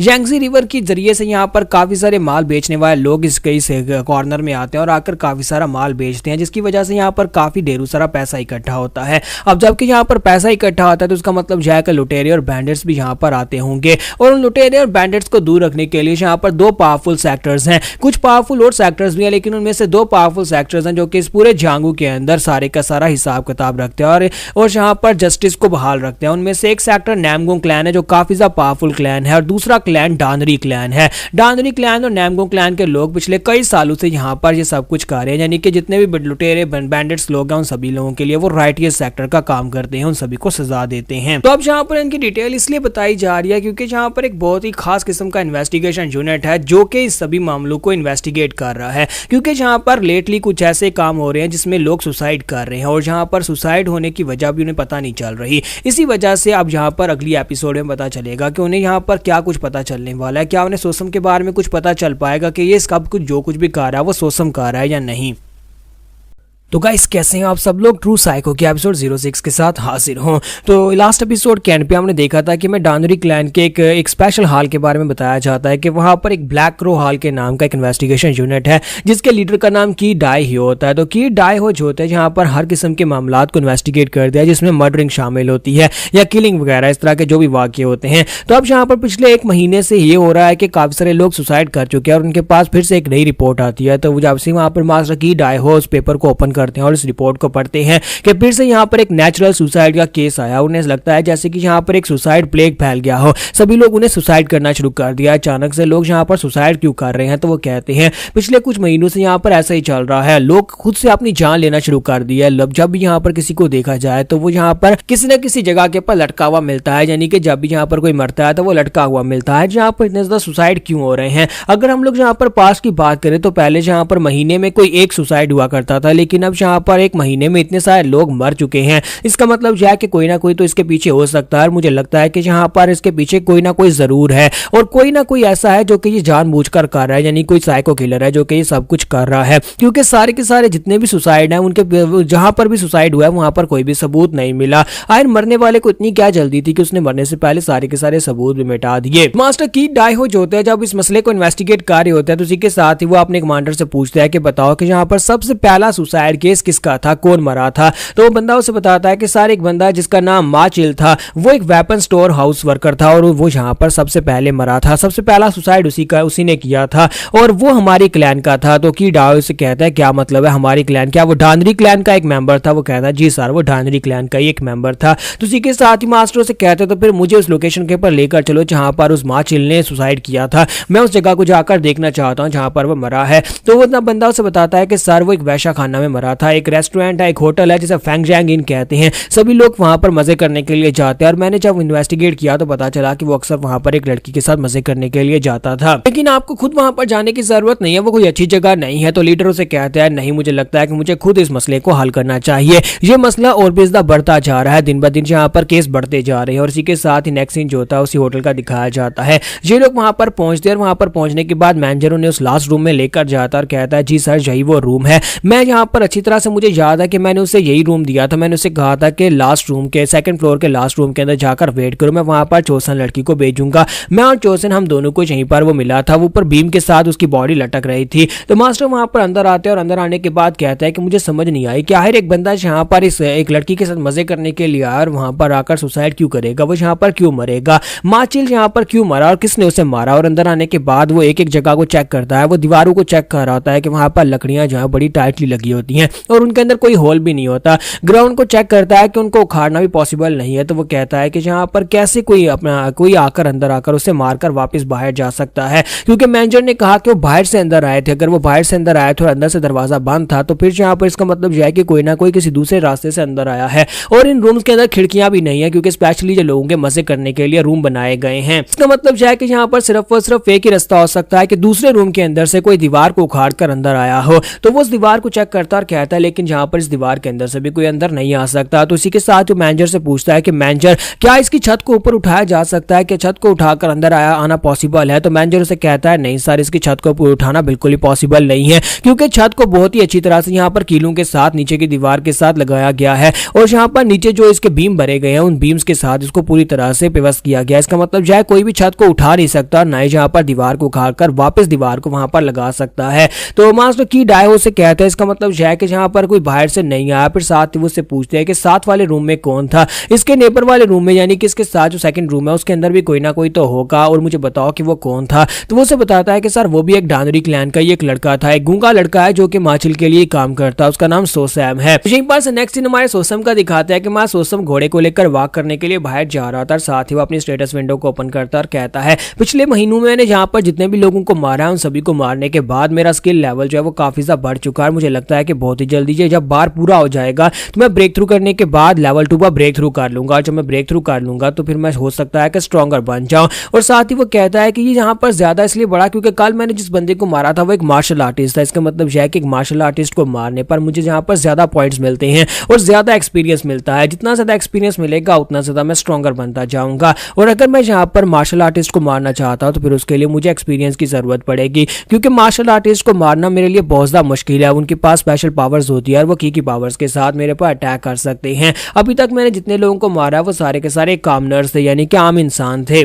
तो मैं सोचता हूँ वहां पर अभी आपस में यही सोचता वो आगे की तरफ बढ़ रहा होता है कि एक गली के अंदर से एक गुंडा जो होता है बोलता है और कहता है कि देखो तो यहाँ पर कौन है, हमारा छोटा सैम है, देखो हमारा सैम वहां पर अकेला जा रहा है। तो सैम क्या तुम हमसे बात करने के लिए यहाँ पर नहीं आओगे? सैम जल्दी से यहाँ पर आ जाओ, क्या तुम अपने ब्रदर्स को हेलो नहीं बोलोगे? तुम्हारे ब्रदर्स यहाँ पर तुम्हारा वेट कर रहे हैं। तो मैं सैम जो होता हूँ सभी की तरफ देखता और कहता है कि ये तो गली के गुंडे हैं, मुझे यहाँ पर इनसे बात करने की जरूरत नहीं है, और इसी के साथ वो इग्नोर करके आगे चल पड़ता है। जबकि गुंडा जो होता है उसे कहता है कि सैम क्या हो गया, क्या तुम यहाँ पर हमें पहचान नहीं पा रहे? हो सकता है काफी दिन हो गए हैं तुमसे बात नहीं की, इसी वजह से तुम यहाँ पर हमें पहचान नहीं पा रहे। तो मैं सोच रहा था कि इनको इग्नोर करना ही ज्यादा बेहतर होगा। और जैसे वो जाने लगता है तो उसी के साथ ही वो गुंडा आगे बढ़ता है, उसे बालू से पकड़ता है, उसे खींचकर गली में ले आता और कहता है तुम कहां पर जा रहे हो? लगता है कि तुम्हारी हिम्मत कुछ ज्यादा ही बढ़ गई है, जो तुम यहाँ पर अपने बिग ब्रदर को पहचान नहीं पा रहे। क्या तुम लास्ट टाइम वाली भूल गए हो कि तुम्हें कितनी बुरी तरह से मैंने पीटा था? लगता है कि तुम्हें फिर से याद दिलाना पड़ेगा। और इसी के साथ ही वो सैम को बालू से पकड़कर खींचकर गली के अंदर ले आता है और उसके घोड़े को भी उसके साथ ही ले आते हैं।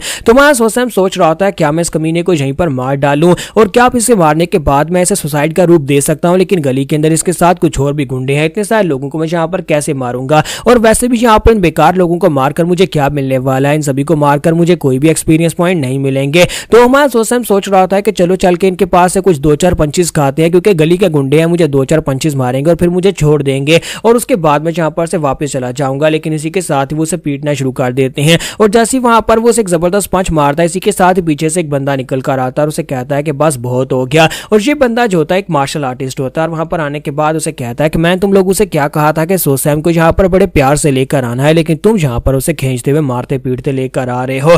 तो वो गुंडा उसे कहता है कि लॉर्ड जैंग हो, आप प्लीज यहाँ पर माफ करिएगा, हम लोग तो बस यहाँ पर थोड़ा सा एंजॉय कर रहे थे। तो वो बंदा जैंग जो होता है वो आगे बढ़ता जाकर उसके घोड़े के ऊपर हाथ फेरता और कहता है कि ये घोड़ा तो बहुत ज्यादा कमाल का है, मुझे लगता है कि ब्लैक सोसाइटी के लीडर को ये घोड़ा बहुत ज्यादा पसंद आएगा, क्योंकि उसने एक बार गली में इस घोड़े को देखा था और उसने कहा था कि उसे ये घोड़ा चाहिए, और इसी वजह से मैंने तुमसे कहा था कि सैम को खींचकर गली के अंदर लेकर आओ ताकि हम लोग इसके पास से घोड़ा ले सके। और इसी के साथ ही जैंगो जो होता है वहां पर अपने किलिंग इंटेंट को रिलीज कर रहा होता है। तो हमारा सैम देखकर समझ जाता है कि ये कमीना यहाँ पर मुझे जान से मारना चाहता है और मेरे पास से घोड़ा छीनना चाहता है। मुझे नहीं पता कि इसका प्लान क्या है, लेकिन ये कमीना शुरुआत से यहाँ पर यही चाहता है कि मैं इस जगह के पर मर जाऊं और ये घोड़ा लेकर चला जाए। लेकिन इस कमीने ने यहाँ पर गलत अपोनेंट को चूज कर लिया है, जो भी सोच रहा है वो यहाँ पर पॉसिबल नहीं होने वाला। और इसी के साथ ही हमारा जैंगो आगे बढ़ता है और उसे कहता है कि तुम यहाँ पर क्या सोच रहे हो? मैंने यहाँ पर दोबारा तुमसे नहीं पूछना, मैंने कहा कि क्या मैं इस घोड़े को लेकर जा सकता हूँ प्यारे सैम। तुम्हारा सैम जो होता है आगे से बोलता है और उसे कहता है कि तुम यहाँ पर जो सोच रहे हो कि मुझे मारकर इस घोड़े को ले जाओ, तो क्यों ना तुम इस घोड़े को ले जाओ और मुझे मार डालो। तो ये बात सुनते ही सभी लोग हैरान हो जाते हैं और कहते हैं लेकिन ये तो गूंगा था, ये बोल कैसे सकता है? और जैसे यहाँ पर वो इतनी बात करके हैरान हो रहे होते हैं, इसी के साथ ही हमारा सैम जो होता है वहीं पर से अपनी इन्वेंट्री को ओपन करता है। और आपको पता है कि उसकी इन्वेंट्री एक पोर्टल की तरह है, और उसका पोर्टल 2 वे होता है, यानी कि वो एक साइड के ऊपर से हाथ डालता है, वहीं पर से उसके अंदर से तलवार पकड़ता है, और दूसरी साइड के ऊपर से वो तलवार जो होती है वो सीधी जाकर जैंगो के गले के अंदर धंस जाती है। तो एल्डर जैंगो को वहां पर रिएक्ट करने का मौका ही नहीं मिलता, उस बेचारे को रिएक्शन करने का वक्त नहीं मिलता, और वो ब्लेड जो होता है उसके गर्दन के अंदर धंस जाता है। और जैसे वहां पर जैंगो मरता है तो एल्डर जैंगो के मरने के साथ ही उसका एक्सपीरियंस पॉइंट उस लेवल पर पहुंच जाता है जहां पर वो ब्रेक थ्रू कर लेता है। और वो लेवल 2 में ब्रेक थ्रू करता है तो वहां पर जबरदस्त लाइट चमकती है और रोशनी निकलना शुरू हो जाती है। तो यहाँ पर हम लोग अपनी एपिसोड 06 का एंड करेंगे। नेक्स्ट एपिसोड में देखेंगे कि लेवल 2 के ऊपर ब्रेक थ्रू करने के बाद हमारा सैम कितना पावरफुल हो गया है। तो गाइस कैसे हैं आप सब लोग? ट्रू साइको के एपिसोड 07 के साथ हाजिर हो। तो लास्ट एपिसोड के एंड पे हमने देखा था कि हमारे सैम को वो गुंडे जो होते हैं वो जब खींचकर वहां पर अंदर लेकर जाते हैं, वहां पर एक एल्डर जैंगो निकलता है और हमारा सैम जो होता है जैंगो को मार डालता है। उसे मरने के साथ उसका लेवल अप हो जाता है और वहां पर से रोशनी चमकी थी। तो उसी के साथ ही विंडो ओपन होती है और उसे कहा जाता है कि तुमने लेवल 2 पर ब्रेक थ्रू कर लिया है। और ब्रेक थ्रू करने के साथ ही वहां पर जबरदस्त एनर्जी निकलती है और उसका लेवल अप होने के बाद वो और भी स्ट्रॉन्गर हो जाता है। ये देखने के बाद वो गुंडे जो होते हैं बहुत ज्यादा डर जाते हैं और कहते हैं ये तो एक डीमन है, ये तो एक मॉन्स्टर है, हमें यहाँ से भागकर जाना होगा। और वो लोग वहां से भागना शुरू कर देते हैं। सैम उसके बाकी के साथियों को वहां पर मार डालता है। वो गुंडा जो कि जिसने उसे खींचा था वो भाग जा रहा होता है और कहता है कि मुझे यहाँ से जाना होगा। और वो चिल्ला चिल्ला कर कह रहा था कोई मुझे बचा लो, कोई मुझे बचा लो। लेकिन इसी के साथ उसे वहां पर एक चीज के साथ वो टकरा जाता है और वहीं पर ग्राउंड के ऊपर गिर जाता है। जब वो ग्राउंड के ऊपर गिर जाता है तो उसी के साथ ही कोई उसे पीछे की तरफ खींच रहा है। तो वो हमारा सैम होता है। सैम उसकी टांग पकड़ता है और उसे खींचकर पीछे ले आता है, वापस उसी गली के अंदर ले आता है। और वो सोच रहा होता है कि मुझे लगता है कि अब मैं यहाँ पर मरने वाला हूँ, क्योंकि मैं जहाँ पर सिर्फ और सिर्फ इसे बुली करके इसके पास से कुछ पैसे लेना चाहता था। हर बार की तरह जब यहाँ पर जैसे गुजरता था मैं इसे पकड़कर गली में पीटता था और उसके पास से कुछ पैसे निकाल लेता था, और आज मैं बिल्कुल ऐसे ही चाहता था। ये तो जैंगो की वजह से वो कमीने को यहाँ पर इसके पास से घोड़ा चाहिए था, लेकिन ये गूंगा यहाँ पर बोल सकता है और मुझे इस बारे में पता भी नहीं था, और ऊपर से इसने यहाँ पर एल्डर जैंगो को मार दिया जो कि एक मार्शल आर्टिस्ट था। अगर यहाँ पर इसने उसको मार दिया तो फिर तो यहाँ पर मुझे भी मार डालेगा। तो इसी के साथ थोड़ी देर के बाद का सीन दिखाते हैं कि वो उसे खींचता वहां पर और सीधा अंधेरी गली के अंदर ले जाता है। वहां पर लाने के बाद उसके बाकी साथियों को उसने मार दिया हुआ है। तो जब क्योंकि वो वहां पर बेहोश हो गया था तो वो गुंडे को जब होश आती है वो सामने की तरफ देखता है। तो मां सोसम कहते तो फाइनली तुम्हें होश आ ही गई। तो वो कहता है कि तुम एक डीमन हो, तुम एक डीमन हो, प्लीज मुझे यहाँ पर से जाने दो। जबकि सोसम अपना नाइफ लेकर उसकी गर्दन के ऊपर रखता है और उसे कहता है कि हाँ हाँ क्यों नहीं मैं यहाँ पर से तुम्हें जाने दूंगा, लेकिन पहले मुझे ये बता कि वो कमीना इंसान जिसको मैंने सबसे पहले मारा था वो कमीना इंसान क्या काम करता है, क्या वो भी तुम्हारी तरह एक गुंडा है? क्योंकि वो गुंडा दिखाई नहीं देता। तो वो गुंडा उसे कहता है कि क्या तुम यहाँ पर जैंगो की बात कर रहे हो, वो एक एल्डर है। तो हमारा सोसम उसे कहता है हाँ जो भी उसका नाम है। थोड़ी देर पहले उसने क्या कहा था कि वो घोड़ा किसको देना चाहता है जिसके लिए वो यहाँ पर मेरे पास से घोड़ा चोरी कर रहा था। तो वो कहता है कि वो यहाँ पर ब्लैक सोसाइटी की बात कर रहा था, क्या तुमने कभी ब्लैक सोसाइटी के बारे में नहीं सुना? तो सोसम कहता है कि नहीं मैंने तो कभी नहीं सुना। तो वो उसे कहता है कि ब्लैक सोसाइटी यहाँ पर एक अनऑर्थोडॉक्स म्यूजियम की एक गैंग है। यहाँ पर बहुत सारी ऐसी गैंग्स हैं जो कि अनऑर्थोडॉक्स म्यूजियम में आती हैं, क्योंकि दो तरह के म्यूजियम है, एक तरफ लाइटिस्ट लोग हैं और दूसरी तरफ यहाँ पर थग लोग होते हैं, गुंडे लोग होते हैं जिन लोगों ने अपनी एसोसिएशंस बना रखी हैं। तो यहाँ पर जैंगो के अंदर दो तरह की पावरफुल फोर्सेज हैं, एक ब्लैक सोसाइटी है जो कि गुंडों की फोर्सेज है। तो इसी के साथ ही वो उसे कहता है कि क्या वो यहाँ पर इस ब्लैक सोसाइटी का कोई एल्डर था? तो वो कहता है कि मुझे नहीं लगता कि वो ब्लैक सोसाइटी का कोई एल्डर था, लेकिन अगर वो यहाँ पर कोई एल्डर बनना चाहता है तो इसी वजह से वो तुम्हारे पास से घोड़ा छीनना चाहता था, ताकि वो ब्लैक सोसाइटी के लीडर को जाकर घोड़ा रिप्रेजेंट करके तोहफे में उसके पास से या उसका फेवर ले सके। सोसैम उससे पूछता है कि मुझे ब्लैक सोसाइटी के लीडर के बारे में बताओ। तो वो उसे कहता है कि ब्लैक सोसाइटी के लीडर का नाम बैंग बैंग पोयोम है। बैंग बैंग पोयोम ने यहाँ पर तुम्हें मारने के ऑर्डर्स दिए थे, उसी के लिए तो जैंगो यहाँ पर तुम्हें हमारे जरिए से खींचकर अंदर लेकर आया था ताकि वो हम लोग यहाँ पर तुम्हें मार डाले और उसके बाद वो घोड़ा लेकर जा सके।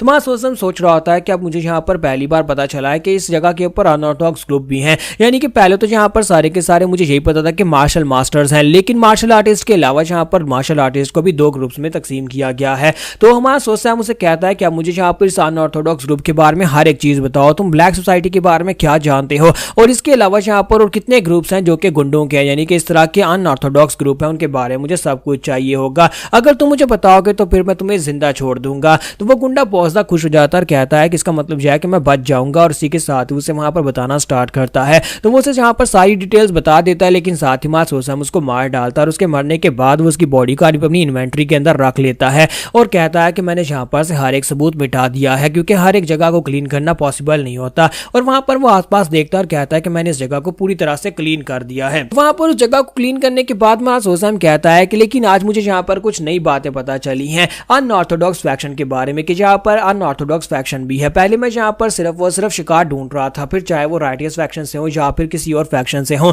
लेकिन मुझे ये नहीं पता था कि यहाँ पर अनऑर्थोडॉक्स फैक्शन के नाम के लोग भी है, क्योंकि ऐसे लोग जो होते हैं वो लालच लोग होते हैं, क्रिमिनल्स होते हैं। अगर ऐसे लोगों को मारा जाए तो फिर उससे ज्यादा दिक्कत भी नहीं होगी और कोई मेरे पीछे भी नहीं आएगा। तो इसी के साथ ही मां सोसम जो होता है वो कहता है कि मैंने यहाँ पर अपना टारगेट बदल लिया है, अब मुझे पता है कि मुझे किसको जाकर पकड़ना और किसको मारना है। अगर मुझे लेवल अप करना है तो फिर मुझे यहाँ पर जल्दी से जल्दी इन सभी कमीनों को मारना होगा, यानी कि यहाँ पर इन गुंडों को ढूंढ ढूंढ कर मारना होगा, क्रिमिनल्स को ढूंढ ढूंढ कर मारूंगा, मैं लेवल अप करूंगा। लेकिन वहां पर मार्शल मास्टर्स हो सकते हैं जिसके लिए मुझे यहाँ पर जल्दी से लेवल अप करना पड़ेगा। अगर मैं लेवल 2 पर पहुंचूंगा तो मेरे स्किल्स और ज्यादा बढ़ जाएंगे और मुझे नए स्किल्स मिलेंगे। और हमारे सोसम ने जब यहाँ पर लेवल 2 पर ब्रेक थ्रू किया है तो लेवल 2 पर ब्रेक थ्रू करने के बाद उसकी बॉडी जो है वो काफी हद तक रिपेयर हो चुकी है, जहां तक कि उसकी बॉडी के ऊपर मसल भी आ चुके हैं और साथ उसके सारे जख्म भी हील हो चुके हैं। तो सोसम कहता है ये तो बहुत अच्छी बात है कि अगर मैं यहाँ पर ब्रेक थ्रू करता हूँ और इस दौरान अगर मुझे यहाँ पर मार भी पड़ती है, चाहे मैं जख्मी क्यों ना हूं, लेकिन जब जैसी ब्रेक थ्रू करूंगा मेरी बॉडी बिल्कुल परफेक्ट कंडीशन में आ जाएगी। तो इसका मतलब यह है कि मैं वहां पर जाकर ब्लैक सोसाइटी के लोगों को मारकर रिस्क ले सकता हूं।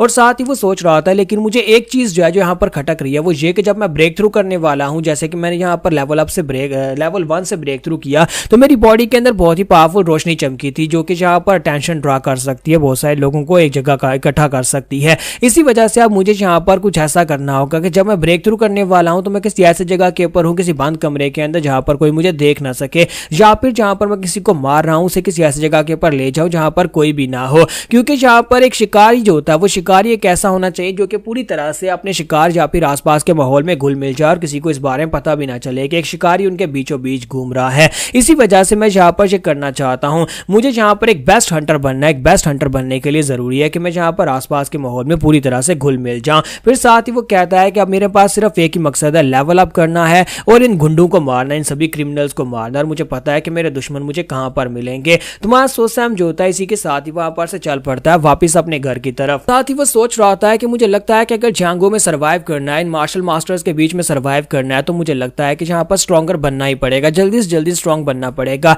क्योंकि सिर्फ और सिर्फ गूंगा बनकर या फिर मासूम बनकर मैं इन सभी के बीच सर्वाइव नहीं कर सकता, क्योंकि ये सभी कमीने लोग हैं और इस बात के भरोसा नहीं करने वाले। तो इसी के साथ ही में यहाँ पर से एक हिंट दिखाया जाता है नेक्स्ट सीन का, जिसमें एक कैरेक्टर जो होता है जो कि यहाँ पर मास्टर की डाइहो होते हैं। तो मास्टर की डाइहो आते हैं और आकर सोसैम के कंधे के ऊपर हाथ रखते हैं और उसे कहते हैं कि क्या तुमने माचिल को मारा है। तो जैसे ही वो यहाँ पर उसे ये कहते हैं क्या तुमने माचिल को मारा, और साथ ही वो अपने हाथ के अंदर से अपनी जबरदस्त पावर को रिलीज करते हैं और उसके कंधे के अंदर डाल देते हैं और उसके ऊपर प्रेशर डाल रहे होते हैं। हमारा सोसम यहाँ पर की डाइहो से कैसे बच पाएगा ये हमें थोड़ी देर में पता चलने वाला है। तो सोसम जो होता है वो वापस आ जाता है अपने स्टेबल के अंदर आकर बैठा होता है। वहां पर सिस्टम उसे कहता है कि तुम्हारे सिस्टम के अंदर यहाँ पर एक क्रिटिकल एरर है। तो वो कहता है कि मुझे लगता है कि यहाँ पर एरर तो मैं खुद ही हूँ, क्योंकि मैं यहाँ पर इस गेम का हिस्सा बन गया हूँ, मुझे इस जगह के ऊपर होना नहीं चाहिए था। ये गेम रियल वर्ल्ड के अंदर बिल्कुल भी एग्जिस्ट नहीं करती, ये तो सिर्फ और सिर्फ एक गेम है, जबकि ये गेम अपने आप में यहाँ पर एक अंदर से वर्ल्ड है जिसके अंदर मैं आ चुका हूँ। इसका मतलब यह है कि यहाँ पर इसी वजह से एक बहुत बड़ा एरर है। तो सोसम कहता है कि मैं यहाँ पर इस एरर के बारे में तो कुछ भी नहीं कर सकता, कि इस एरर को रिमूव भी नहीं किया जा सकता। और इसी के साथ ही वो कहता है कि चलो छोड़ो, अब यहाँ पर अपने स्टैट्स को देखते हैं।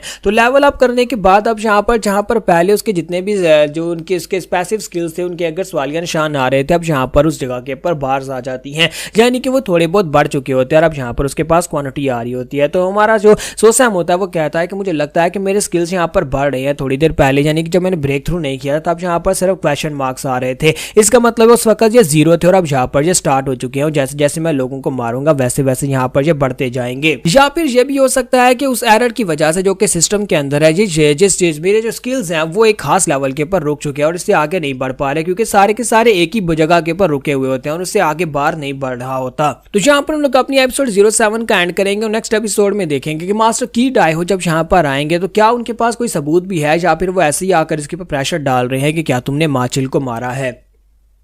तो गाइस कैसे हैं आप सब लोग, ट्रू साइको के एपिसोड 08 के साथ हाजिर हूं। तो लास्ट एपिसोड के एंड पे हमने देखा था कि हमारा सोसम जो होता है वहां पर अपने सिस्टम विंडो को देख रहा होता है, वहीं पर से वो अपने स्किल्स को एक्टिवेट करता है। स्किल्स के अंदर देखता है कि उसके पास क्या स्किल्स हैं। तो वो बस यहाँ पर नॉर्मल से स्किल्स होते हैं जिसमें थ्रो, स्टैप और स्लैश इस तरह के स्किल्स होते हैं। तो वो कहता है ये सारे के सारे तो पैसिव स्किल्स हैं जो कि गेम स्टार्ट करने पर किसी भी नॉविस को मिलते हैं। इसका मतलब यह है कि मेरे पास कोई खास स्पेशल स्किल नहीं है, लेकिन लास्ट के ऊपर वहां पर एक स्पेशल स्किल होता है जो कि लेवल 1 पर ब्रेक थ्रू करने, लेवल 2 पर ब्रेक थ्रू करने के बाद से मिला था और वो स्पेशल स्किल का नाम होता है स्पिरिट आई। तो वो कहता है ये स्किल कैसे काम करता है, मैंने पहले कभी स्किल को नहीं देखा, कहीं ऐसा तो नहीं है कि यहाँ पर ये लेवल अप करने पर मिलता है। तो इसी के साथ ही वो कहता है कि गेम के अंदर भी मैंने यहाँ पर स्किल को नहीं देखा था और यहाँ पर स्पिरिट आई का मैं करूंगा क्या। और इसी के साथ ही हमारा जब सोसम जब वहां पर सोच रहा होता है स्पिरिट आई के बारे में, तो स्पिरिट आई एक्टिवेट हो जाती है और स्पिरिट आई जब एक्टिवेट होती है तो उसी के साथ ही वहां पर उसके सामने एक विंडो ओपन होती है और उसे कहा जाता है स्पिरिट आई तभी एक्टिवेट होगी जब तुम यहाँ पर बहुत ही पावरफुल दुश्मन का सामना करने वाले होगे।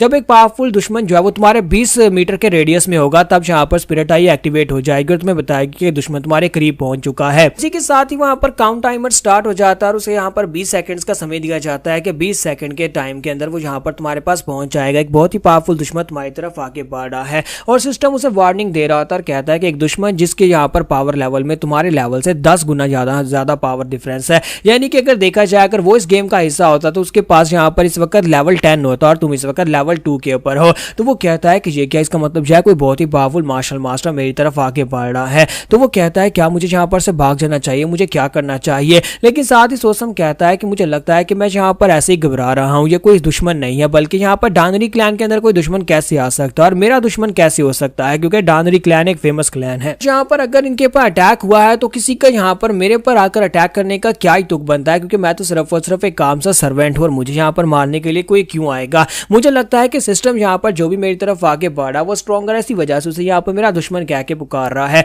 वरना यहाँ पर दुश्मन कोई नहीं है। और इसी के साथ ही वहां पर वो कहता है कि मुझे बस शांत रहना होगा, अगर मैं शांत रहूंगा तो फिर यहाँ पर पता चल पाएगा कि आखिर कौन है, और अगर कोई यहाँ पर कोई स्ट्रॉन्गर हुआ तो मैं उसे मार तो बिल्कुल भी नहीं पाऊंगा। मैं सोच रहा था कि यहाँ पर जो बंदा जो भी है उसकी पावर लेवल में मेरी पावर लेवल में पूरे 8 लेवल का डिफरेंस है। लेवल 2 पर ब्रेक थ्रू करने के लिए अगर मैंने यहाँ पर 100 लोगों की जान लिया तो इसका मतलब यह है कि मुझे कम से कम यहाँ पर 800 लोगों की जान लेनी पड़ेगी, तब मैं जाकर यानी कि 1000 पर जाकर मैं जाकर लेवल 10 पर पहुंच पाऊंगा।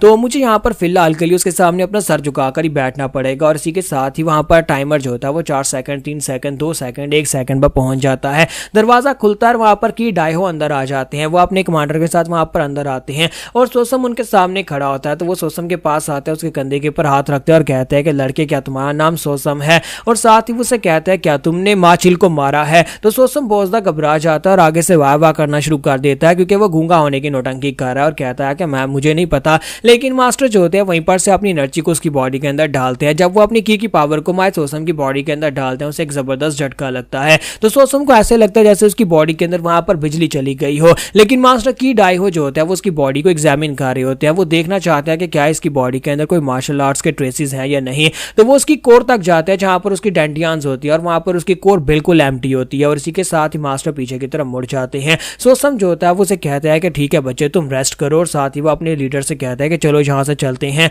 तो उसका कमांडर उसे कहता है लेकिन क्या हम लोग बस ऐसे यहाँ पर से चले आएंगे? तो वो बाहर आने के बाद उससे पूछता है कि कमांडर ये क्या आपने वहां पर कहा था कि आप उसको इन्वेस्टिगेट करना चाहते हैं, आप पर्सनली यहाँ पर आए भी, लेकिन आपने यहाँ पर उसको इसको ऐसे ही छोड़ दिया, उसको प्रॉपर्ली इन्वेस्टिगेट भी नहीं किया। अभी यहाँ पर आपने किया क्या? पहले आप तो यहाँ पर इसको सस्पेक्ट कर रहे थे कि किसी ने यहाँ पर उन सभी लोगों को मारा होगा, सुसाइड्स के पीछे ये लड़का है। तो की डाइहो उसे कहता है कि मैंने अपनी की पावर उसकी बॉडी के अंदर डाली थी ताकि मैं देख सकूं कि क्या वो एक मार्शल मास्टर है और क्या यहाँ पर वो बेस बदलकर यानी कि एक गूंगा या फिर एक लाचार इंसान बनकर यहाँ पर सभी के बीच में रह रहा है और असल में वो एक बहुत ही घातक शिकारी है। जब मैंने अपनी एनर्जी उसकी बॉडी के अंदर डाली तो मुझे यहाँ पर पता चला। तो कमांडर उसे कहता है कि सर आपको क्या पता चला? तो वो कहता है कि उसकी कोर पूरी तरह से एम्प्टी है, वो एक ऐसा इंसान है जिसने अपनी जिंदगी में कभी मार्शल आर्ट्स को अप्लाई नहीं किया, यानी कभी मार्शल आर्ट्स की ट्रेनिंग भी नहीं की। इसका मतलब यह है कि इन कत्लों के पीछे वो नहीं हो सकता, यानी कि सुसाइड जो भी हो रहे हैं वो सारे के सारे उसके पीछे ये लड़का तो बिल्कुल भी नहीं है। तो मास्टर की डाइहो वहां पर सोच रहे होते हैं कि मुझे लगता है कि वाकई में एक बहुत ही बड़ा प्लेग है कि लोग यहाँ पर आत्महत्या कर रहे हैं, इसी वजह से मुझे लगता है कि यहाँ पर कोई मर्डरर बिल्कुल भी नहीं है। अरे सोसम का जब वहां पर सामना होता है की डाइहो के साथ तो उसके बाद से यहाँ पर इनकी जो राइटियस फैक्शन होती है उसके अंदर दोबारा सुसाइड होने बंद हो जाते हैं। अब कोई भी यहाँ पर मर नहीं रहा था, लेकिन अब यहाँ पर एक अलग वेव चल पड़ती है, एक नया पैंडेमिक वहां पर स्टार्ट हो जाता है जिसमें यहाँ पर अनऑर्थोडॉक्स फैक्शन के लोगों का शिकार होना शुरू हो जाता है। तो कहा जाता है कि वहां पर एक कहानी फेमस हो जाती है पिछले कुछ दिनों से, एक हीरो जिसके बारे में किसी को कुछ नहीं पता, उसने अपना नाम किसी को नहीं बताया, इसी वजह से वो सभी लोग उसे नेमलेस हीरो कहना शुरू कर देते हैं। तो यहीं पर एक रेस्टोरेंट का सीन दिखाते हैं जहां पर लोग आपस में गप्पे लगा रहे होते हैं और पी रहे होते हैं। तो एक पियक्कड़ जो होता है वो दूसरे से कहता है क्या तुमने यहाँ पर वो स्टोरी सुनी है? तो दूसरा उसे कहता है क्या तुम यहाँ पर नेमलेस हीरो की बात कर रहे हो? हाँ मैंने उसकी कहानी सुनी है, आजकल जांगो में वही तो बहुत ज्यादा फेमस है, एक नेमलेस हीरो जो कि हमारे राइटियस लोगों के लिए एक नेमलेस हीरो की तरह है। हमें उसका नाम नहीं पता, इसी वजह से हमने उसे नेमलेस हीरो कह दिया, लेकिन वो यहाँ पर अनऑर्थोडॉक्स फैक्शन के लोगों को चुन चुन कर मार रहा है। क्या तुम्हें पता है कि उसने यहाँ पर किस तरह की गैंग्स को मारा है? उसने यहाँ पर अनऑर्थोडॉक्स फैक्शन के कमीने लोगों को बहुत ही बुरी तरह से धूल चटाई है। तो दूसरा उसे कहता है कि जरा आराम से बात करो, अगर कोई अनऑर्थोडॉक्स फैक्शन का बंदा यहाँ पर हुआ तो हम लोग मुसीबत में पड़ जाएंगे। तो पहला पियक्कड़ उसे कहता है कि क्या तुम्हें लगता है कि मैं किसी से डरता हूँ? क्या तुम्हें नहीं पता कि अनऑर्थोडॉक्स फैक्शन के अंदर से व्हाइट टाइगर गैंग और इसके साथ साथ वुल्फ गेट गैंग दोनों यहाँ पर पूरी तरह से एक्सटर्मिनेट हो चुकी हैं। उस नेमलेस हीरो ने दोनों गैंग्स को तबाह कर दिया और अब यहाँ पर अगली बारी तुम्हें पता है किसकी होने वाली है? तो दूसरा बंदा उसे कहता है हाँ मुझे पता है, लेकिन जरा आराम से बोलो, मुझे पता है कि ब्लैक सोसाइटी की अगली बारी है और ब्लैक सोसाइटी के लोग यहाँ पर ये बात सुनकर बिल्कुल खुश नहीं होंगे। पहला पियक्कड़ उसे कहता है कि हाँ देखना यहाँ पर ब्लैक सोसाइटी भी नहीं बचेगी, बहुत ही जल्दी हमारा नेमलेस हीरो वहां पर भी जाएगा और जाकर ब्लैक सोसाइटी के कमीने लोगों को भी मार डालेगा और देखना उन सभी लोगों के टुकड़े टुकड़े कर देगा। तो यहीं पर से दिखाते हैं कि हमारा सोसम उसी जगह के ऊपर बैठा होता है, वहां पर से अपना कंटोप पहनता और बाहर निकल जाता है और यहाँ पर से सीधा वो आगे बढ़ रहा होता है जहां पर ब्लैक सोसाइटी का बेस होता है। तो ब्लैक सोसाइटी के बेस के बाहर पहुंचता है, बिजलियां चमक रही होती है और वो उनके दरवाजे के बाहर आकर खड़ा हो जाता है। तो यहीं पर से ऊपर दरवाजे का सीन दिखाते हैं जहां पर एक गार्ड जो होता है वो ड्यूटी पर होता है, लेकिन वो सो रहा था। दूसरा गार्ड वॉशरूम गया था, वापस आने के बाद उसके सर में थप्पड़ मारता और कहता है बेवकूफ कहेंगे, तुम कर क्या रहे हो? तुम यहाँ पर सो कैसे सकते हो? क्या तुम्हें नहीं पता कि आज हम सभी लोग पूरी तरह से अलर्ट रहना है? क्या तुम्हें पता नहीं है कि यहाँ पर नेमलेस नेमलेस हीरो जो है वो यहाँ पर आकर हम सभी लोगों को मारने वाला है। इस वक्त तुम्हारी ब्लैक सोसाइटी उसके निशाने के ऊपर है, क्योंकि वो पहली यहाँ पर अनऑर्थोडॉक्स फैक्शन के 3 बड़े सेक्टर्स को बर्बाद कर चुका है। 3 बड़ी गैंग्स जिसमें व्हाइट टाइगर गैंग और यहाँ पर वुल्फ गेट सेक्टर शामिल हैं, उसने दोनों सेक्टर्स को बुरी तरह से बर्बाद कर दिया। और अब यहाँ पर ब्लैक सोसाइटी बचा है, अकेला ब्लैक सोसाइटी उसके सामने नहीं टिक पाएगा। इसी वजह से हमें यहाँ पर ध्यान रखना होगा, चुकन्ने रहना होगा। और उसी के साथ उसका साथी जो होता है फिर से वहां पर चुप कर जाता है। तो वो कहता है बेवकूफ कहेंगे, क्या तुम फिर से यहाँ पर सो गए हो? और जैसे वो साइड के ऊपर देखता है तो वहां पर देखकर हैरान हो जाता है कि उसके साथी की की मुंडी उसके साथ नहीं होती, उसकी गर्दन काट के ग्राउंड के ऊपर गिरी पड़ी होती है। वो कहता है ये क्या हुआ? तो इसी के साथ ही नेमलेस हीरो यानी सोसम उसके पीछे आ जाता है। तो वो अपनी तलवार निकालता और कहता है कि नेमलेस हीरो यहाँ पर आ गया, लेकिन इतनी देर में उसकी गर्दन भी काट के ग्राउंड के ऊपर गिर जाती है। तो उसके बाद हमारा नेमलेस हीरो यानी सोसम जो होता है वहां पर दरवाजा खोलता है। दरवाजा खोलने के बाद अंदर आ जाता है और अंदर आने के बाद कहता है तो आज यहाँ पर ब्लैक सोसाइटी की बारी है। लेकिन साथ ही अंदर सामने से काफी सारे तीर उसके ऊपर चलते हैं और वहां पर बहुत सारे तीर चलते हैं। तो वो सामने की तरफ देखकर हैरान होता है कि ब्लैक सोसाइटी के लोग पहले से यहाँ पर तैयारी करके खड़े होते हैं। उसके सामने वहां पर पूरी एक आर्मी खड़ी होती है उसे मारने के लिए। तो यहाँ पर हम लोग अपनी एपिसोड 08 का एंड करेंगे और नेक्स्ट एपिसोड में देखेंगे कि हमारा सोसम क्या यहाँ पर सर्वाइव कर पाएगा और क्या यहाँ पर इनके लीडर प्योम को मार पाएगा या नहीं। तो गाइस कैसे हैं आप सब लोग? ट्रू साइको के एपिसोड 09 के साथ हाजिर हो। तो लास्ट एपिसोड के एंड पे हमने देखा था कि सोसैम जो होता है जैसे ही वहां पर उस बिल्डिंग के अंदर आता है तो वहां पर अंदर आने के बाद उसके सामने पूरी फौज खड़ी होती है। वो सभी लोग उसके ऊपर अटैक करना शुरू कर देते हैं और सोसैम जो होता है वहीं पर रुक जाता है। तो उनमें से एक उसे कहता है कि हमें पता था कि तुम यहाँ पर हमारे पर अटैक करने के लिए जरूर आओगे, तो नेमलेस कीड़े कहीं कि आज यहाँ पर तुम हमारे हाथ से मरने वाले हो। जब किसी के साथ सोसैम जो होता है वो अटैक करने के लिए रेडी होता है, फिर साथ ही वहां पर फिर से बिजली चमकती है। जैसे वहां पर बिजली चमकती है तो वो सभी लोग अटैक करने के लिए आगे बढ़ते हैं और कहता है कि इस कमीने को यहीं पर मार डालो। सभी लोग बड़ी तेजी के साथ सोसैम के ऊपर अटैक करने के लिए आगे बढ़े होते हैं। वो सभी लोग जंप करते हुए सोसैम के करीब पहुंच जाते हैं, जबकि हमारे सोसैम ने जब यहाँ पर ब्रेक थ्रू किया था और अब यहाँ पर उसके पास कुछ नए स्किल्स आ चुके हैं। और जहाँ पर उन्हीं स्किल्स में से एक स्किल जिसका नाम 1000 आर्मी स्वीप होता है, वो स्पेशल स्किल को यूज करता है, वहां पर अपनी तलवार को रिलीज करता है। तो उसकी तलवार के अंदर से रेड कलर का ऑरा निकलता है और वो ऑरा जो होता है वो बिल्कुल एक एनर्जी बीम की तरह यूज होता है। वहां पर सामने की तरफ उसकी तलवार की ऑरा के साथ जो चीज भी टकराती है वो 2 हिस्सों में कट जाती है। तो सभी लोग बहुत ज्यादा हैरान होते हैं कि यार ये तो बिल्कुल एक मॉन्स्टर की तरह है। तुम्हारा सोसैम बड़ी तेजी के साथ उनके बीच से अपनी तलवार को घुमाते हुए आगे गुजरता जाता है और वहां पर खून की नदियां बह रही होती हैं। सभी लोग वहां पर उसके साथ कटकर मर रहे होते हैं, जब किसी के साथ ही एक मार्शल मास्टर निकलता और कहता है सभी लोग पीछे हटो, मैं ऐसे मारता हूं। अपना भाला लेकर बड़ी तेजी के साथ अटैक करने के लिए उसके करीब पहुंचता है। जैसे वो सोसैम के करीब पहुंचता है, इसी के साथ हमारा सोसैम वहीं पर से एक लड़के का बाजू पकड़ता है और उसे उठाकर उसके ऊपर दे मारता है। जब वो सामने की तरफ उसे पटकता है तो फिर साथ ही वहीं पर से अपनी तलवार उसकी बॉडी के दंसाता है। तो वो जो भाले वाला लड़का आया था वो और दूसरा लड़का जिसका उसने हाथ पकड़ा था, उन दोनों की बॉडी के आर पार अपनी तलवार काट देता है। दोनों को एक ही तलवार के अटैक के साथ वहां पर मार डालता है। तो उन दोनों के मरने के साथ ही साइड के ऊपर से कुछ और लोग निकलते हैं और कहता है कि इस कमीने को मार डालो, इसे छोड़ना मत। तो साइड के ऊपर से एक और मार्शल मास्टर निकलता है और कहता है कमीने अब तू कहां पर जाएगा, मैं तुम्हें मार डालूंगा। क्योंकि दूसरी तरफ जहां पर उसने जिन लड़कों को तलवार के साथ मारा था वो लड़के उसकी तलवार को ही पकड़ लेते हैं और वहां पर उसे बाइंड कर लेते हैं। तो पीछे जो मार्शल मास्टर निकला था वो उसे कहता है कि अब यहाँ पर तुम्हारी गर्दन कटेगी, तुम नहीं बच पाओगे। लेकिन जैसे वो खुश हो रहा था हमारे सोसैम के करीब पहुंचता है, हमारा सोसैम वहीं पर से अपनी इन्वेंट्री को ओपन करता है और अपनी इन्वेंट्री को ओपन करता है तो उसके अंदर से वो तलवार निकाल लेता है। और तलवार जो होती है क्योंकि इन्वेंट्री के अंदर से निकलती है तो मार्शल मास्टर भी समझ ही नहीं पाता कि तलवार कहां से निकल आए और इसी के साथ वो तलवार उसकी गर्दन काट देती है। तो मां सोसैम पीछे की तरफ घूमकर देख रहा होता है कि उसने यहाँ पर उसको मार दिया। इतनी देर में वहां पर जहां पर उस लड़के ने तलवार को पकड़ रखा था वहीं से एक और लड़का उठता है और वहां पर उसके ऊपर अटैक करता है और अपनी तलवार को मां सोसैम की बॉडी के अंदर दंसा देता है, जिससे हमारा सोसैम जख्मी होकर पीछे गिर जाता है। तो वो लड़का आगे बढ़ता है और अपने लोगों से कहता है देखो जरा, मैंने यहाँ पर अपनी तलवार के साथ इस लड़के को जख्मी कर दिया। ये नेमलेस हीरो है लेकिन इसका मतलब ये नहीं है कि ये इनविंसिबल है, ये भी हमारी तरह ही एक इंसान है और ये भी मर सकता है, इसका भी खून निकलता है। अब तुम सभी लोग उन्हें देख लिया ना, अब आगे बढ़ो और इसको मारना स्टार्ट करो। और सभी लोग जो होते हैं वहां पर अब पागलों की तरह अपनी तलवारें उठाकर उसके ऊपर अटैक करने के लिए आगे बढ़ने लगे हैं, जबकि मां सोसैम जो होता है वहां पर अपने कंटोप को उतार देता है और साथ ही वहां पर हंस रहा होता है। तो वो लोग कहते हैं कि अब इसे क्या हो गया, क्या ये पागल हो गया है जख्मी होने पर, ये यहाँ पर आगे से हंस क्यों रहा है। लेकिन मां सोसैम अपने दोनों हाथों में ब्लेड पकड़ता है और वहां पर पागलों की तरह हंसते हुए उनके ऊपर अटैक करने के लिए आगे बढ़ता है और कहता है मुझे यही तो चाहिए, और वो उनके ऊपर और भी द किलिंग इंटेंट के साथ अटैक करना शुरू कर देता है। जबकि यहीं पर से आगे दूसरी बिल्डिंग का सीन दिखाते हैं कि वो तो फ्रंट डोर था, फ्रंट डोर के पीछे यहाँ पर एक और बिल्डिंग है और उस बिल्डिंग के बीच में यहाँ पर कुछ और सोल्जर्स बैठे होते हैं। एक सोल्जर जो कि वहाँ पर सोच रहा होता है कि यहाँ पर मुझे लगा था कि वो सभी आर्मी के लोग उस नेमलेस हीरो को रोक पाएंगे, लेकिन जिस तरह से उनके चिल्लाने की आवाज आ रही है मुझे नहीं लगता कि वो सभी लोग खुद भी बच पाएंगे। वो सभी लोग यहीं पर इस जगह के पर ही मरने वाले हैं। आखिर मैं यहाँ पर इस जगह के पर हूँ ही क्यों, और मुझे यहाँ पर इस जगह पर छोड़ा गया है उनके पर निशाना लगाने के लिए। अगर वो बचकर आ जाता है तो फिर मुझे इसे यहाँ पर रोकना पड़ेगा। हम लोगों ने इतना क्या बुरा किया, हम लोगों ने बस कुछ यहाँ पर इंसानों की ट्रैफिकिंग की, कुछ उनके आर्गन्स को बेचा, कुछ औरतों के धंधा किया, कुछ यहाँ पर वाइन बेचते हैं। ये कोई बुरा काम तो नहीं है, हमारे जैसे इंसान इस तरह के काम करते हैं, फिर वो हीरो हमें यहाँ पर क्यों मारने के लिए आ रहा है। और साथ ही वो कहता है कि हालांकि हम सभी लोग लो लेवल के सोल्जर्स हैं, हम सभी लोग यहाँ पर मारे भी जाएं तो किसको फर्क पड़ता है। मैं जहाँ पर मारा गया तो इसके आगे जहाँ पर हमारे लॉर्ड का पवेलियन है, यानी कि उनकी जो ब्लैक सोसाइटी का लीडर है उसका पवेलियन उसके आगे है। तो वो कहता है कि अगर मैं जहाँ पर मर गया तो वो सीधा वहां पर पहुंच जाएगा जहां पर हमारे बॉस हैं, और बॉस के पास पहुंचने के बाद वो बॉस के ऊपर भी अटैक कर सकता है। तो फिर साथ ही वो कहता है बस उम्मीद करता हूं कि वहां से बचकर ना आ सके। वहां पर तकरीबन 100 से भी ज्यादा सोल्जर्स हैं जो कि हमारे लिए उसका रास्ता रोक रहे हैं। और इसी के साथ ही वहां पर अपनी तरफ देखता है कि उसने वहां पर अंधेरे के अंदर काफी सारे लोगों को छुपा रखा होता है जिनके पास तीर कमान होती है, और वो लोग छुपकर वेट कर रहे होते हैं कि सामने से कोई निकल कर आए तो उसके ऊपर अटैक करे।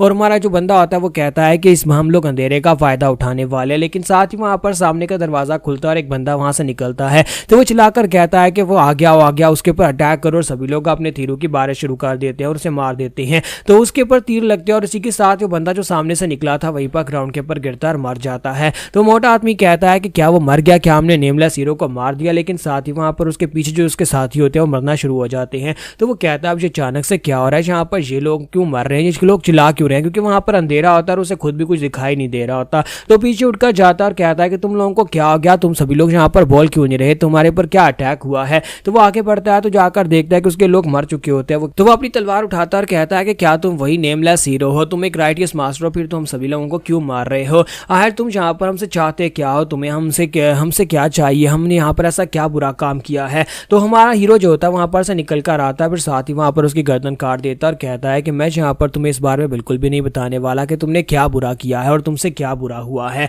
और वो वहीं पर उसको भी मार डालता है और कहता है कि मैं तो बस यहाँ पर तुम लोगों को मारने के लिए आया हूँ। अब यहाँ पर फ्रंट डोर के ऊपर जितने सोल्जर्स थे वो सारे के सारे मर चुके हैं, और सेंटर में जहाँ पर जो लोग थे वो भी मर चुके हैं। और अब यहाँ पर सामने उसके पवेलियन होता है जहाँ पर ब्लैक सोसाइटी का लीडर बैठा हुआ है। तो वहां सोसैम कहता है तो फाइनली यहाँ पर वक्त आ चुका है ब्लैक सोसाइटी के लीडर से फाइट करने की। तो देखते हैं कि बैंग पोयोम वो कितना बड़ा मार्शल मास्टर है, क्योंकि अगर मैंने इसको मार दिया तो फिर मैं यहाँ पर एक और ब्रेक थ्रू अचीव कर लूंगा। तो यहीं पर से वो बैक स्टोरी बताता है कि शुरुआत में उसने यहाँ पर जो शुरू किया था उसे पता चला कि अनऑर्थोडॉक्स फैक्शन के लोग भी जो कि क्रिमिनल्स होते हैं, तो वो उसने यहाँ पर उनको मारना स्टार्ट किया। क्योंकि शुरुआत में जब उसने लेवल 2 पर ब्रेक थ्रू किया था वो इतना स्ट्रॉन्गर नहीं था। उस वक्त उसने यहाँ पर कुछ अजीब मेथड्स को यूज किया, जिसमें यहाँ पर उनको ल्योर करना, यानी वहां पर उनके सामने से भागकर जाना और एक एक करके उनको गली में ले जाकर मारना, या फिर उनके ऊपर स्नीक अटैक करना ताकि उनको पता भी ना चले और उनके ऊपर अटैक करके उनको मार डालना। लेकिन जैसे जैसे उसने यहाँ पर इनको मारना स्टार्ट किया वैसे वैसे उसका पावर लेवल बढ़ता गया। और उसके बाद अब यहाँ पर ब्लैक गैंग का लीडर जो था वो उसके सामने था,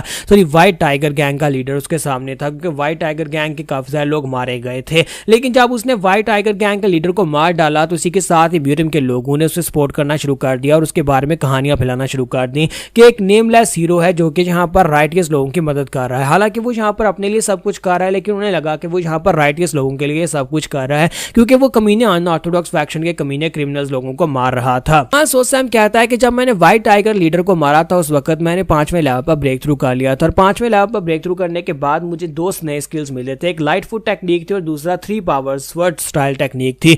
दोनों ही टेक्निक्स काफी ज्यादा स्पेशल थी और यहाँ पर उन दोनों टेक्निक्स को मैं इस जगह के पर यूज करने वाला हूँ। तो हमारा सोसैम जो था वो कहता है कि फाइनली मैं यहाँ पर ब्लैक गैंग के लीडर के पास बैंग पोयोम के पास आ गया हूँ। इसको मारने के बाद देखता हूँ कि मुझे कौन सा नया स्किल मिलेगा। तो हमारा सोसैम जो था वहां पर से आगे की तरफ बढ़ना स्टार्ट करता है ताकि वो जाकर लीडर के ऊपर अटैक कर सके। तो लीडर जो होता है वो सामने बैठा होता है और वहां पर बैठे उसकी तरफ देखता है, वहां पर बिजलियां चमकती है और हमारा सोसैम उसके सामने आकर खड़ा हो जाता है। दोनों एक दूसरे की तरफ देखते हैं तो लीडर उसे कहता है क्या तुम ही वो नेमलेस हीरो हो। तो सोसैम आगे से खामोश रहता है। तो बैंग पोयोम उसे कहता है कि तुम एक हीरो हो, फिर यहाँ पर तुम इतने सारे लोगों को मारकर इनका बर्डन क्यों उठा रहे हो। तुम्हारा सोसैम उसे कहता है क्योंकि मैं एक हीरो नहीं हूँ इसी वजह से। तो लीडर इसी के साथ उसे कहता है कि तुमने कहा कि तुम एक हीरो नहीं हो, तो फिर तुम यहाँ पर अनऑर्थोडॉक्स फैक्शन जैसे यानी कि हमारी गैंग्स के लोगों को क्यों मार रहे हो। तुम्हारा सोसम फिर से आगे हंसना शुरू कर देता है और उसे कहता है क्योंकि मैं एक हीरो नहीं हूँ, इसी वजह से मैं तुम लोगों को मार रहा हूँ। तो यहाँ पर हमारी एपिसोड 09 का एंड करेंगे और नेक्स्ट एपिसोड में देखेंगे क्या लीडर को मारना इतना आसान होने वाला है, क्योंकि वो है तो एक लीडर, तो काफी स्ट्रांग भी होगा। तो गाइस कैसे हैं आप सब लोग, ट्रू साइको के एपिसोड 10 के साथ हाजिर हो। तो लास्ट एपिसोड के एंड पे हमने देखा था कि सोसैम जो होता है वो लीडर के सामने होता है, तो लीडर उसे कहता है कि तुम यहाँ पर ब्लैक गैंग के लोगों को क्यों मार रहे हो। तो सोसैम उसे कहता है क्योंकि मैं एक हीरो नहीं हूँ। तो इसी के साथ लीडर जो होता है वहां पर हंसना शुरू कर देता है और कहता है तुमने तो यहाँ पर हर एक इंसान को बेवकूफ बना दिया, तुमने यहाँ पर सभी को पूरी तरह से बेवकूफ बनाया। असल में तुम यहाँ पर कोई हीरो नहीं हो बल्कि तुम हमारी तरह ही एक विलन हो। तो वहां सोसैम उसे कहता है कि मैं तो किसी को बेवकूफ नहीं बनाया, बस सभी लोग यहाँ पर इस बात के भरोसा कर रहे थे कि उन्हें एक लीडर मिल गया, उन्हें एक हीरो मिल गया है, लेकिन मैं कोई हीरो नहीं हूं। तो इसी के साथ लीडर जो होते हैं वो अपनी तलवार उठाते हैं और उसे कहते हैं लेकिन तुमने जहां पर अपनी लाइन को क्रॉस कर दिया, लेकिन अगर मैं जहां पर तुम्हारे हाथ से मरता हूं क्योंकि तुम खुद एक मास्टर हो तो फिर मुझे इस बात का कोई पछतावा नहीं होगा। और साथ ही वो कहता है कि चलो देखते हैं कि नेमलेस हीरो जहां पर क्या करने के लिए आया है, देखते हैं कि मैं जहां पर तुम्हें मार पाता हूं या फिर तुम मुझे मार पाते हो, मुझे इस बात से फर्क नहीं पड़ता कि तुम एक हीरो या फिर विलेन हो। और साथ ही वो अपनी तलवार उठाकर अपने प्रेशर को रिलीज करता है, तो उसका प्रेशर काफी ज्यादा स्पेशल होता है। दोनों वहां पर एक दूसरे के सामने अपने अपने किलिंग इंटेंट को रिलीज करते हैं,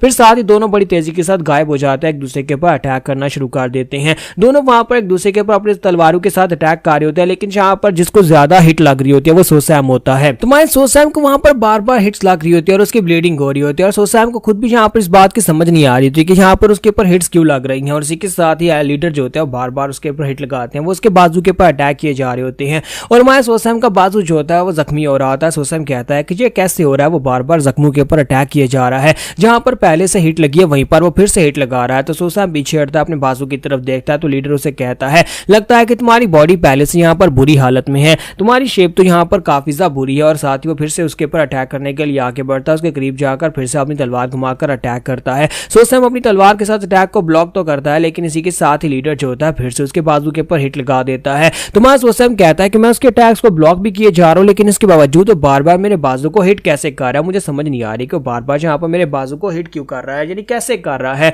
तो वहां सोसैम कहता है कि मुझे समझ नहीं आ रही, फिर साथ ही वो कहता है लेकिन अगर मैंने इसको मार दिया तो मेरी पूरी बॉडी जहां पर पूरी तरह से हील हो जाएगी, तो मुझे इस बात की दिक्कत नहीं है कि मेरी बॉडी के ऊपर चाहे कितने ही कट्स क्यों ना लग जाए। तो लीडर जो होता है वो कहता है कि लड़के तुम यहाँ पर सोच क्या रहे हो, अभी ये फाइट यहाँ पर कंटिन्यू और फाइट के बीच में कुछ भी सोचा नहीं करते, बस फाइट किए जाते हैं। और वहां सोसैम वहां पर 3 पावर स्वॉर्ड स्टाइल टेक्निक को यूज करते हुए उसके ऊपर अटैक करने लगता है। तो लीडर उसे कहता है कि लड़के मैंने तुम्हें पकड़ लिया। लीडर उसे कहता है कि अब यहाँ पर तुम कहां पर बच कर जाओगे, तुम्हें ये मूव नहीं करना चाहिए था। और इसी के साथ ही उसकी तलवार जो होती है वो एक लंबी विप की तरह बन जाती है, तो उसकी स्वर्ड जो होती है वहां पर सॉफ्ट स्वर्ड होती है और सांप की तरह उसके बाजू के साथ लिपट जाती है। और सोसैम कहता है नहीं तो बिल्कुल भी अच्छा नहीं है, इसकी स्वर्ड तो एक लॉन्ग सॉफ्ट स्वर्ड है और एक सांप की तरह मेरे बाजू के साथ लिपट गई। और इसी के साथ लीडर वहां पर से अपनी तलवार को पीछे खींचता है, तो सोसम का एक बाजू कट जाता है, तो वो सोसम का बाजू काट देता है। और सोसम को यहाँ पर आइडिया हो जाता है कि अब यहाँ पर इससे फाइट करना काफी ज्यादा मुश्किल होगा। तो दूसरी तरफ से लीडर उसे कहता है कि लड़के तुम यहाँ पर बिल्कुल भी हैरान नहीं हुए, हालांकि तुम पहली बार यहाँ पर किसी सॉफ्ट स्वर्ड से फाइट कर रहे हो, लेकिन मुझे लगता है कि तुम्हें यहाँ पर इतना आइडिया हो गया है कि सॉफ्ट स्वर्ड से फाइट करना इतना भी आसान नहीं होने वाला, क्योंकि ये बहुत ही लंबी है और अपनी मर्जी से यहाँ पर मैं इसकी शेप को चेंज कर सकता हूँ और इसे लंबा या छोटा कर सकता हूँ। तो इसी के साथ ही हमारा जो सोसैम होता है वहीं पर से अपनी लाइट फुट टेक्निक को यूज करते हुए उसे किक मारता है, जिसकी वजह से लीडर उड़ता हुआ पीछे जाकर अपनी बिल्डिंग के साथ टकराता है। और सोसैम अपने कटे हुए बाजू के साथ अब सामने की तरफ देख रहा होता है। तो सोसैम जब वहां पर सामने की तरफ देखता है, उसे वहां पर सामने एक बड़ा सा सांप दिखाई देता है, एक एनर्जी से बना हुआ एक बड़ा सा सांप जो कि वहां पर उसे काटने के लिए बिल्कुल तैयार है। तो उसकी तलवार जो होती है वहां पर इतनी लंबी हो जाती है कि एक सांप की तरह बल खा रही होती है। तो लीडर बाहर निकल कर आता है और उसे कहता है कि यह बड़ी हैरान करने वाली बात है कि तुमने अपना एक बाजू कटवा लिया, लेकिन इसके बावजूद तुम यहाँ ही मुझे हिट लगाई, क्योंकि मुझे हिट लगाने के लिए तुमने अपना बाजू कटवाया था। इसका मतलब यह है कि तुम्हें किसी चीज का कोई डर नहीं है। ऐसे तो यहाँ पर कोई हीरो नहीं होते बल्कि असैसिन्स होते हैं या फिर हंटर्स होते हैं, बताओ कि तुम क्या हो। और लीडर उसे कहता है कि यहाँ पर क्या तुम्हें पता है कि जितना ज्यादा तुम अपने बारे में कम अपने दुश्मन को बताओगे उतना ज्यादा तुम्हारे पास जीतने के ज्यादा चांसेस होते हैं। और साथ ही वो अपनी कमीज फाड़ता है, तो उसके नीचे वहां पर उसने एक बहुत ही कमाल की आर्मर पहनी होती है। लीडर उसे कहता है कि मैंने यहाँ पर स्नेक आर्मर पहना हुआ है, जो एक बहुत ही खास किस्म का आर्मर है, चाहे तुम यहाँ पर मेरे ऊपर कितने अटैक क्यों ना कर लो, लेकिन ये आर्मर मुझे प्रोटेक्शन देगा और तुम्हारे पास यहाँ पर इस तरह की कोई चीज नहीं है। और इसी के साथ ही हमारा जो लीडर उसे कहता है कि तुम्हारे पास जीतने के चांसेस बहुत ज्यादा कम है, क्योंकि जब तुमने अपना बाजू कटवाया था उसी वक्त तुम जहाँ पर इस फाइट को हार चुके थे। अब जरा गौर से देखना मैं जहाँ पर क्या करने वाला हूँ। और साथ ही वो फिर से अपनी तलवार को घुमाना स्टार्ट करता है तो उसकी तलवार विप की तरह वहां पर घूम रही होती है। तो एल्डर उसे कहता है कि अब तुम्हारे मरने का वक्त आ चुका है, तो नेमलेस मर्डर आप चुपचाप यहाँ पर बस मर जाओ। तो वो बड़ा सा स्नेक जो होता है अपना बड़ा सा मुंह खोलकर वहां पर हमारे नेमलेस हीरो यानी सोसैम के ऊपर अटैक करने के लिए उसके करीब पहुंचता है। लेकिन वहां सोसैम जो होता है वहीं पर से ऊपर की तरफ जंप करता है और उसके अटैक को अवॉइड करते हुए वहां पर ग्राउंड के ऊपर हिट करता है, जिसकी वजह से बहुत सारी मिट्टी उड़ती है। तो लीडर कहता है कि क्या ये लड़का यहाँ पर धूल उड़ाकर मेरी विजन को ब्लॉक करने की कोशिश कर रहा है, लेकिन इसका कोई फायदा नहीं है। मैं लॉन्ग स्वर्ड के साथ में हर एक टारगेट को भी हिट कर सकता हूँ। और वहीं पर से वो किसी टारगेट को हिट करता है तो लीडर बहुत ज्यादा खुश होता है और कहता है कि लो लड़के तुम्हारा काम तो हो गया, क्योंकि वहां पर उसके साथ कोई लड़का टकराता है तो वो उसकी बॉडी के आर पार अपनी तलवार को काट देता है और बहुत ज्यादा खुश हो रहा होता है। लेकिन जैसे ही वहां पर वो उसे खींचकर सामने लेकर आता है तो लीडर ये देखकर बहुत ज्यादा हैरान होता है और कहता है ये तो मेरी ब्लैक सोसाइटी का कोई मेंबर है, लेकिन ऐसा कैसे हो गया, उसने क्या यहाँ पर किसी डिकोय को यूज किया, खुद वो कहां पर है। तो वहां सोचता है हम उसके पीछे होता है वहां पर से पीछे वाली साइड से जंप करते हुए अपनी तलवार के साथ अपनी 3 पावर स्वर्ड स्टाइल के सेकंड फॉर्म को यूज करते हुए तलवार को सामने की तरफ थ्रो करता है। तो जैसे ही वो तलवार को सामने की तरफ थ्रो करता है तो बड़ी तेजी के साथ आगे बढ़ता है और जाकर तलवार जो होती है वहां पर लीडर की बॉडी के अंदर धंस जाती है। तो लीडर भी इस बात से काफी ज्यादा हैरान होता है क्योंकि उसने वहां पर अपने हाथ को सामने करके उसके अटैक को ब्लॉक किया होता है। वो अपने हाथ को सामने करके उसकी तलवार के अटैक को अपनी बॉडी के अंदर धंसने से रोकता है। तो वो साथ ही उसे कहता है कि लड़के यहाँ पर ये बहुत ज्यादा खतरनाक मूव था, जबकि हमारा जो हीरो सोसैम होता है वो सोच रहा होता है कि इस कमीने ने अपना हाथ सामने करके अब इस अटैक को ब्लॉक कर दिया, वरना मैं तो यहाँ पर इसके दिल को पियर्स करने वाला था। अगर इसका हार्ट पियर्स कर देता तो अभी तक ये मर चुका होता। लीडर उसे कहता है कि लड़के अभी तक ये खत्म नहीं हुआ और साथ ही वो अपनी तलवार को वापस खींचता है और उसकी तलवार जो होती है वापस उसकी तरफ आती है। तो साथ ही वो सोसैम के ऊपर अटैक करना शुरू कर देता है ताकि वो सोसैम को वहां पर से पीछे हटा सके। लेकिन वहां सोसैम वहीं पर से अपनी इन्वेंट्री को बुलाता है और अपनी इन्वेंट्री को बुलाने के बाद उसके अंदर उसने उसके लोगों की लाशें रखी होती है, उन सभी डेड बॉडीज को निकालकर उसके सामने फेंक देता है। क्योंकि लीडर वहां पर अपनी तलवार को विप की तरह यूज कर रहा था, उसे बार बार घुमा रहा होता है, लेकिन वहां पर उसकी जो अपने साथियों की डेड बॉडीज होती है उसके साथ टकराती हैं और उसकी तलवार की रेजिस्टेंस क्रिएट होती है, जिसकी वजह से हमारा सोसैम वहां से निकल जाता है। तो लीडर थोड़ी देर के बाद रुकता है और देखता है कि वो कहां पर चला गया, क्योंकि वहां पर उसके अपने लोग जो है वो ग्राउंड के ऊपर मरे पड़े होते हैं। तो वो कहता है इस कमीने ने जहां पर इतने सारे मेरे लोगों की डेड बॉडीज को अपने पास कहां पर रखा हुआ था, इतनी सारी डेड बॉडीज को उसने निकाला कैसे। फिर साथ ही वो कहता है कि हाय तुम हो कहां पर, जल्दी से मेरे सामने आओ, मैं जहां पर तुम्हें खुद अपने हाथों से मारना चाहता हूं। लेकिन इसी के साथ साइड के ऊपर से एक तीर बड़ी तेजी के साथ उड़ता हुआ उसकी तरफ आगे बढ़ता है। वो अपनी तलवार के साथ अटैक को ब्लॉक तो करता है और कहता है कि तुम कब तक यहाँ पर इस तरह की डर्टी ट्रिक्स को यूज करोगे। फिर साथ ही साइड के ऊपर से एक और तीर निकलता है और इस बार वो तीर उसकी गाल के ऊपर लगता है। लीडर जो होता है इस बार उस अटैक को अवॉइड नहीं कर पाता। फिर साथ ही वो कहता है कहीं ऐसा दुनिया कि मैं यहाँ पर अब शिकार बन चुका हूँ और वो एक भेड़िया की तरह मेरे पर नजर लगाकर बैठा हुआ है और वो मेरा शिकार कर रहा है। और इसी के साथ लीडर को समझ आ जाती है कि वो यहाँ पर मरने वाला है, क्योंकि हमारा सोसैम जो होता है अब यहाँ पर उसे पूरी तरह से उसने कवर कर लिया होता है और इसी के साथ बड़ी तेजी के साथ अब भागता हुआ आगे बढ़ता है। तो लीडर जो होता है उसके ऊपर सामने की तरफ अटैक करता है,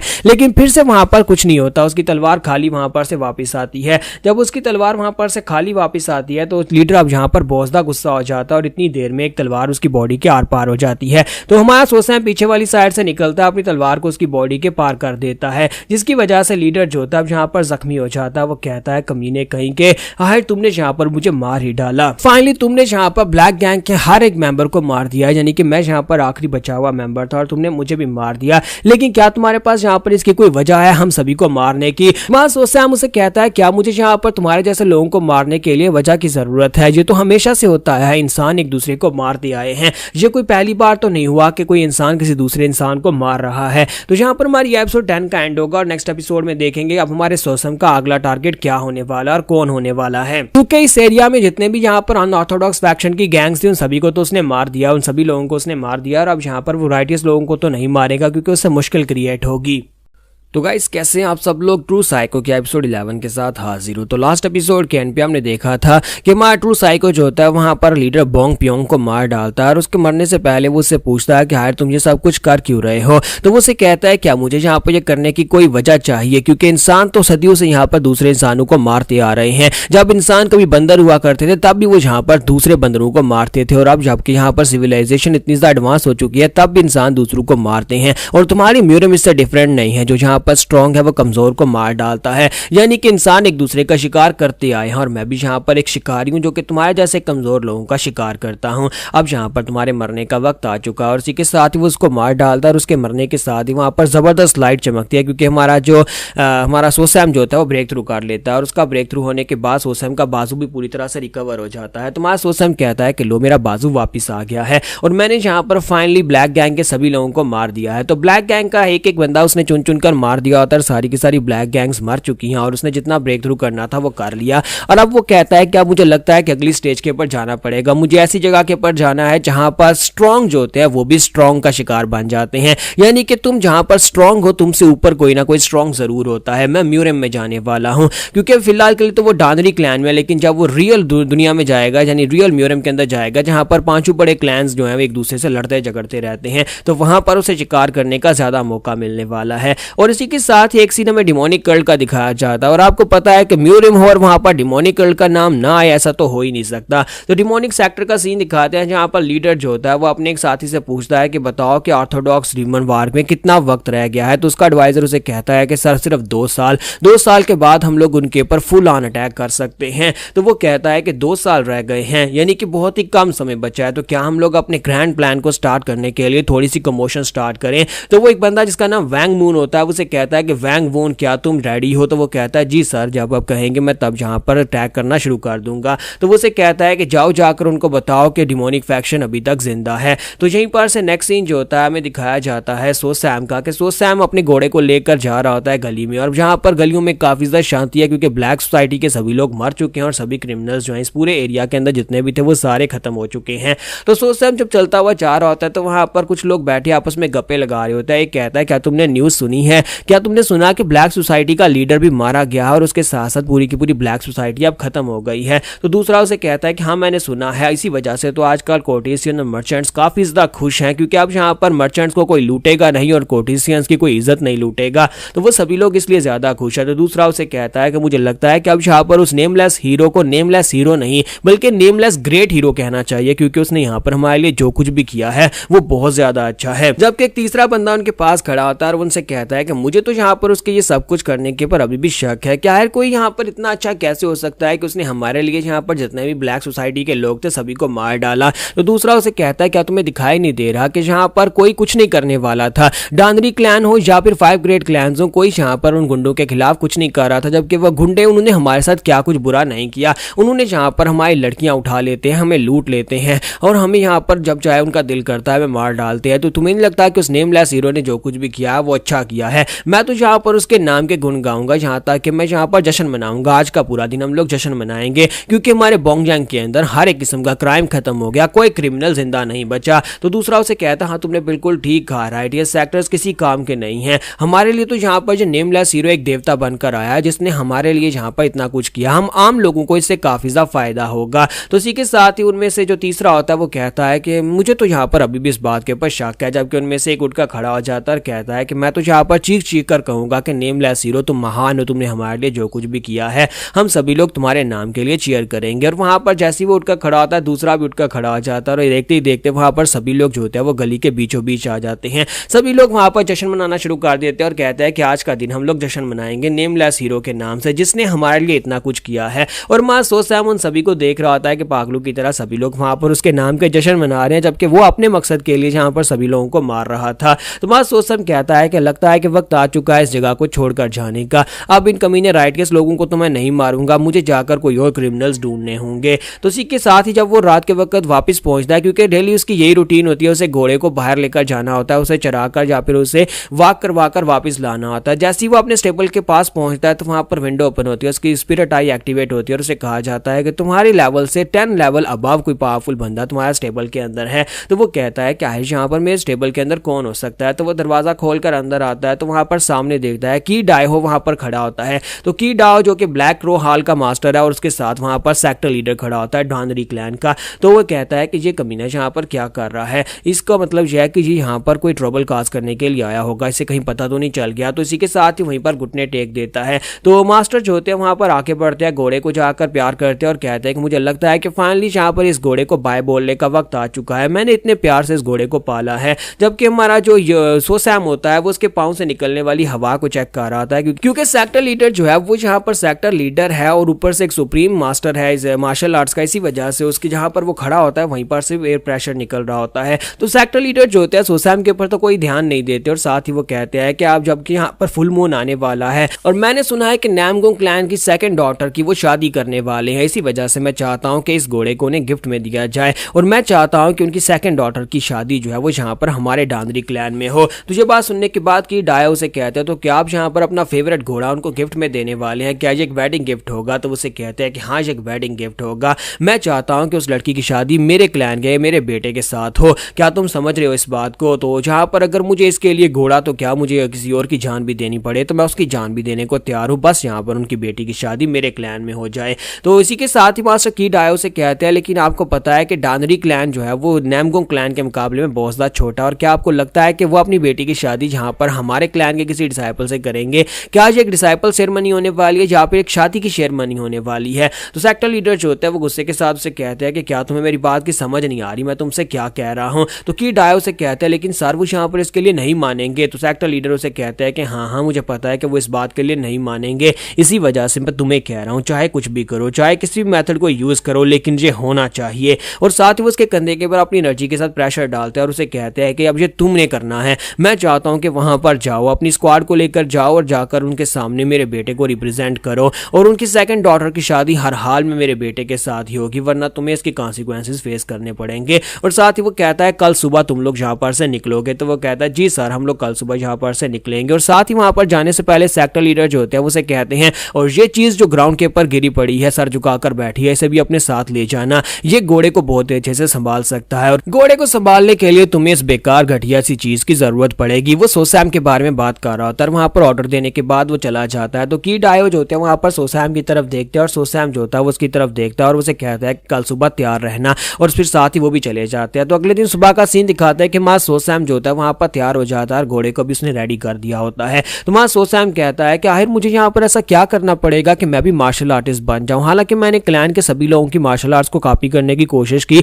लेकिन मैं सिर्फ मूवमेंट्स को कॉपी कर पाता हूं, उसके अंदर से कोई भी की एनर्जी नहीं निकल पाती। क्या मुझे यहाँ पर किसी बुक को चोरी करके पढ़ना चाहिए या फिर मुझे यहाँ पर किसी मास्टर को ढूंढना चाहिए? लेकिन ये दोनों मेरे लिए पॉसिबल नहीं है। मुझे कोई बुक तो मिलने से रही और ऊपर से कोई मास्टर मुझे एक्सेप्ट नहीं करेगा, क्योंकि इस दुनिया के रूल्स के मुताबिक मेरी उम्र 18 साल हो चुकी है और अगर हम लोग एक मार्शल मास्टर चाहते हैं तो उसके लिए हमें 10 साल से या फिर 5 साल से ट्रेनिंग करना स्टार्ट करना होती है। तो यहाँ पर हम लोग अपनी एपिसोड 11 का एंड करेंगे और नेक्स्ट एपिसोड में हमारे सोसैम को एक मास्टर मिलेगा, तो देखेंगे क्या हमारा सोसैम एक मार्शल मास्टर बन पाएगा या नहीं। तो गाइस कैसे हैं आप सब लोग? ट्रू साइको के एपिसोड 12 के साथ हाजिर हूं। तो लास्ट एपिसोड के एंड पे हमने देखा था कि माँ सोसैम जो होता है वो सोच रहा होता है कि मैं मार्शल आर्ट सीखने के लिए क्या करूं, मैं मार्शल आर्ट्स नहीं सीख सकता क्योंकि मैं 18 साल का हो गया और मुझे कोई मास्टर नहीं मिलेगा और मैं यहाँ पर किसी बुक को समझ नहीं पाऊंगा, मुझे यहाँ की लैंग्वेज नहीं आती। और इसी के साथ ही वो वहाँ पर सोच ही रहा होता है कि अब यहाँ पर से मैं जाने वाला हूँ नामगोंग क्लैन में, जहाँ पर नामगोंग क्लैन जो कि 5 बड़ी ग्रेट फैमिलीज में से एक फैमिली और वहाँ की मार्शल आर्ट्स भी काफी ज्यादा बेहतर हैं। तो हो सकता है कि वहाँ पर जाकर मुझे कुछ सीखने को मिल जाए, ये मेरे लिए एक बहुत ही बड़ी अपॉर्चुनिटी होने वाली है क्योंकि मुझे यहाँ पर सिर्फ घोड़े को संभालने के लिए लेकर जाया जा रहा है, लेकिन मैं वहां पर से काफी कुछ सीख सकता हूँ क्योंकि नामगोंग क्लैन के अंदर बहुत ही पावरफुल लोग भी और उनको मारकर मैं लेवल अप भी कर सकता हूँ। तो वो काफी ज्यादा खुश हो रहा था और इसी के साथ ही की डायो जो होता है वो अपनी स्क्वाड से कहता है कि सभी लोग रेडी हो। ब्लैक क्रो हाल के सभी लोग आ गए? तो वो कहता है जी सर आ गए हैं। तो फिर साथ ही वो कहते हैं कि चलो यहाँ पर से फिर निकलते हैं, लेकिन साथ ही वो कहता है कि मुझे बताओ कोई मिसिंग तो नहीं है? तो एक बंदा उसे कहता है सर यंग लॉर्ड और यंग लेडी वो दोनों यहाँ पर नहीं है। तो की डायो कहते हैं कि डांदरी क्लैन का गैंग हाई यानी कि जो यंग मास्टर है वो कमीना तो इस वक्त किसी होटल के अंदर किसी लड़की के साथ मजे कर रहा होगा, उसे हम लोग रास्ते में जाकर ढूंढ लेंगे। और रही बात यहाँ पर डांदरी ही की, तो वो अकेले ट्रैवल करना पसंद करती है और मुझे लगता है कि वो हमारे पीछे आ जाएगी, हमें उसके लिए वेट करने की जरूरत नहीं। और साथ ही वो अपने सोल्जर से कहता है कि चलो जल्दी से आगे बढ़ते हैं और हर एक रेस्टोरेंट में जाकर देखते हुए जाएंगे, कहीं ना कहीं से तो वो हमें मिल ही जाएगा। तो थोड़ी आगे जाने के बाद वो लोग रुक जाते हैं क्योंकि एक रेस्टोरेंट के अंदर यानी एक इन के अंदर वहां पर फाइट हो रही होती है। तो वो वहां पर रुक जाते हैं और कहते हैं मुझे लगता है कि गैंग ही कमीना फिर से यहाँ पर किसी को पीट रहा है। तो डांदरी गैंग ही के बारे में यहाँ पर बताया जाता है कि ये यहाँ का सबसे बड़ा बेटा है। उसके बारे में ये कहा जाता है कि बचपन से ही उसके अंदर मार्शल आर्ट्स का काफी ज्यादा टैलेंट था। तो सेक्टर लीडर इस बात से बहुत ज्यादा खुश है कि उनका बेटा एक बहुत ज्यादा टैलेंटेड लड़का है, लेकिन यहाँ पर वो एक बहुत ही बुरी आदत में पड़ चुका है। अगर देखा जाए तो उसके टैलेंट्स की वजह से अभी तक वो हमारे सेक्टर का सक्सेसर बन चुका होता है या फिर वो उसकी वजह से डांदरी क्लैन का नाम नाम रोशन हो चुका होता। लेकिन असल प्रॉब्लम तो उसके करैक्टर की है कि वो एक बहुत ही ठरकी किस्म का इंसान है, यानी कि मार्शल आर्ट्स की ट्रेनिंग में तो वो काफी ज्यादा अच्छा है, लेकिन जहां पर भी उसे फ्री टाइम मिलता है वो लड़कियों के साथ मजे करने के लिए चला जाता है। इसी वजह से अक्सर यहाँ पर फाइट्स होती रहती है और कभी ना कभी वो यहाँ पर इस बार के अंदर किसी ना किसी से झगड़ा करके वापस आ जाता है। तो यहीं पर से मास्टर की डायहो जो होता है वो दरवाजे के बाहर आकर खड़े होते हैं उस रेस्टोरेंट के और कहते हैं, यंग मास्टर अब तुम यहाँ पर किसको पीट रहे हो, प्लीज जल्दी से बाहर आ जाओ, हमें यहाँ पर से जाना है नैमकोंग क्लैन की तरफ। लेकिन साथ ही वहां पर जबरदस्त पावर निकल रही होती है, वो एनर्जी जो होती है वो यहाँ पर गैंग हाई की नहीं होती, यानी कि वो किसी और की पावर्स होती है जो यहाँ पर उसे पीट रहा होता है। और साथ ही उनका यंग मास्टर उड़ता हुआ बाहर आकर दीवार के साथ टकराता है। तो की डायहो चलाकर कहता है कि यंग लॉर्ड जी आपके साथ क्या हुआ। और इसी के साथ ही वहां सोसेम अपनी स्पिरिट आई को एक्टिवेट करता है और उसे पता चलता है कि वहां पर एक बहुत ही पावरफुल मास्टर है जो कि कम से कम 10 लेवल्स हायर है। तो जो गैंग हाई जो होता है वो भी वहां पर गिरने के बाद इशारा करते हुए कहता है, कमीना कहीं का, उसकी हिम्मत कैसे मेरे पर अटैक करने की, इसको मार डालो। जबकि सामने से जो मार्शल मास्टर होता है बड़ी तेजी के साथ उड़ता हुआ वहां पर बाहर निकल कर आता है। की डायहो हैरान परेशान खड़ा होता है, जबकि वहां सोसेम एक्साइटेड होता है और कहता है ये तो एक बहुत ही पावरफुल एक्सपर्ट है और एक नया एक्सपर्ट, यानी कि इस इलाके के अंदर मैंने पहले इतना पावरफुल एक्सपर्ट नहीं देखा। तो वो बंदा जो होता है बड़ी तेजी के साथ आता है और आकर अपना पांव उसके गैंग हो के सर के ऊपर रखकर खड़ा हो जाता है और उसे कहता है कि तुम यहाँ पर मुझे मारने की बात कर रहे हो। तो क्योंकि अब वो एक बहुत ही पावरफुल मास्टर होता है और की डायहो भी उसे नहीं जानता, तो वो चिल्लाकर उसे कहता है, कौन हो तुम यहाँ पर हमारे यंग लॉर्ड के साथ ये सब कुछ क्या कर रहे हो। तो हमारा जो सोसैम होता है वो सोच रहा होता है कि ये क्या मास्टर, की डायहो को भी इस मास्टर के बारे में कुछ भी नहीं पता। यहाँ पर इसकी एनर्जी को महसूस करके मुझे पता चल रहा है कि ये एक बहुत ही पावरफुल इंसान है। लेकिन अगर यहाँ पर की डायहो को इसके बारे में नहीं पता, इसका मतलब यह है कि ये बंदा कोई अननोन है या फिर बाउंड्री के बाहर से आया, किसी दूसरे सिटी से यहाँ पर आया है। तो वो मास्टर उनकी तरफ देखकर अपने प्रेशर को रिलीज करता है, तो वो सभी लोग घबरा जाते हैं। फिर साथ ही वो उसे बताता है कि तुम इस वक्त यहाँ पर हमारे लॉर्ड यानी यंग लॉर्ड को यहाँ पर हरास कर रहे हो, क्या तुम डानरी क्लैन से फाइट करना चाहते हो। तो मास्टर अपनी तलवार पे हाथ रखता है और उसे कहता है कि अगर तुम यहाँ पर अपना पाँव नहीं हटाओगे और पीछे नहीं हटोगे तो फिर हमें तुमसे फाइट करना पड़ेगी। और साथ ही सभी लोग वहां पर फाइट करने के लिए तैयार हो रहे होते हैं, जबकि मां सोसैम जो होता है वो सोच रहा होता है कि मुझे लगता है ये सभी लोग मरने वाले हैं, क्योंकि आनहुई में इस तरह का पहले कोई मास्टर नहीं आया जो कि डानरी क्लैन के यंग मास्टर को इस तरह से हैरास कर सके। इन सभी की आंखों के सामने वो उनके यंग मास्टर को बुरी तरह से पीट रहा है और मुझे नहीं लगता कि ये लोग इस मास्टर को हरा पाएंगे। तो इसी के साथ ही वो मास्टर जो होता है वहां पर उन सभी की तरफ घूर कर देखता है और साथ ही अपने कान में उंगली डालते हुए उनको इग्नोर करते हुए कहता है कि तुमने कहा कि डानरी क्लैन से हो, ये डानरी क्लैन क्या है, क्या ये किसी खाने वाली चीज का नाम है, क्योंकि मुझे तो यहाँ पर कुछ ऐसा ही लगता है। तो ये बात सुनते कि डायो गुस्से के साथ से कहते हैं, तुम्हारी हिम्मत कैसे भी डानरी क्लैन की इंसल्ट करने की। तो मास्टर से कहते हैं कि मैं यहाँ पर तुम्हारे डानरी क्लैन के बारे में कुछ नहीं जानता, अगर यहाँ पर ये खाने वाली चीज है तो फिर मैं इसे खा लूंगा, अगर खाकर फेंकने वाली थूकने वाली चीज है तो फिर मैं खाकर थूक दूंगा, लेकिन मुझे लगता है कि यहाँ पर तुम्हें क्रश करने में बहुत ज्यादा मजा आएगा। तो इसी के साथ की डायो अपनी तलवार निकालकर अटैक करने के लिए आगे बढ़ते हैं और अपनी यूनिट से कहता है कि ब्लैक करो यूनिट, अटैक करो, अपने यंग मास्टर को सेव करो। तो जैसे ही वो लोग भागते हुए आगे की तरफ बढ़ते हैं, इसी के साथ ही वो मास्टर जो होता है वहीं पर से अपनी उंगली को सामने की तरफ फ्लिक करता है। तो जब वो अपनी उंगली को सामने की तरफ फ्लिक करता है वहां पर उसके अंदर से बहुत सारी पॉइजनस एनर्जी निकलती है और उसके साथ वहां पर बहुत सारी नीडल्स निकलती हैं। तो वो सारी की सारी प्लम ब्लॉसम नीडल्स होती है और सभी के माथे के अंदर जाकर लगती है। वहां पर फ्रंट के ऊपर जितने भी लोग उसके ऊपर अटैक करने के लिए आगे बढ़े थे, और एक नीडल जो होती है वहां पर मास्टर की डायो के माथे में भी लगती है और उनको वहां पर समझ आ जाती है ये बंदा कौन है, क्योंकि जैसे वहां पर सभी के सभी लोग ग्राउंड के ऊपर गिर जाते हैं, उनके माथे के अंदर नीडल्स लगी होती है। तो आपको यहाँ पर टैंग जियोंगम्योंग याद आ रहा होगा, लेकिन ये टैंग जियोंगम्योंग नहीं है बल्कि उसी के क्लैन का एक मेंबर है। तो मास्टर की डायो ग्राउंड के ऊपर गिरा पड़ा होता है और कहता है कि ऐसा कैसे हो सकता है, टैंग फैमिली से कोई यहाँ पर क्यों आएगा। तो मास्टर टैंग जो होते हैं उसे कहता है कि देखो जरा, तुमने यहाँ पर मुझे पहचान लिया, कम से कम तुम्हारे पास थोड़ी बहुत अकल तो है कि तुमने यहाँ पर मरने से पहले मुझे पहचान ही लिया है। मास्टर उसे कहता है कि मुझे soul hunting poisonous palm Tang Wu कहते हैं। तब वो यहाँ पर उसे अपना नाम बताते हैं। तो उसी के साथ में म्यूरियम के 20 स्ट्रॉन्गेस्ट के बारे में बताया जाता है कि म्यूरियम के अंदर 20 बहुत ही पावरफुल लोग हैं, जिनमें से 2 गार्ड्स का टाइटल रखते हैं, जिनमें से 3 मास्टर मॉन्स्टर्स का टाइटल रखते हैं, जिसमें से 5 पिनेकल्स का टाइटल रखते हैं और 10 ग्रेट मास्टर्स हैं।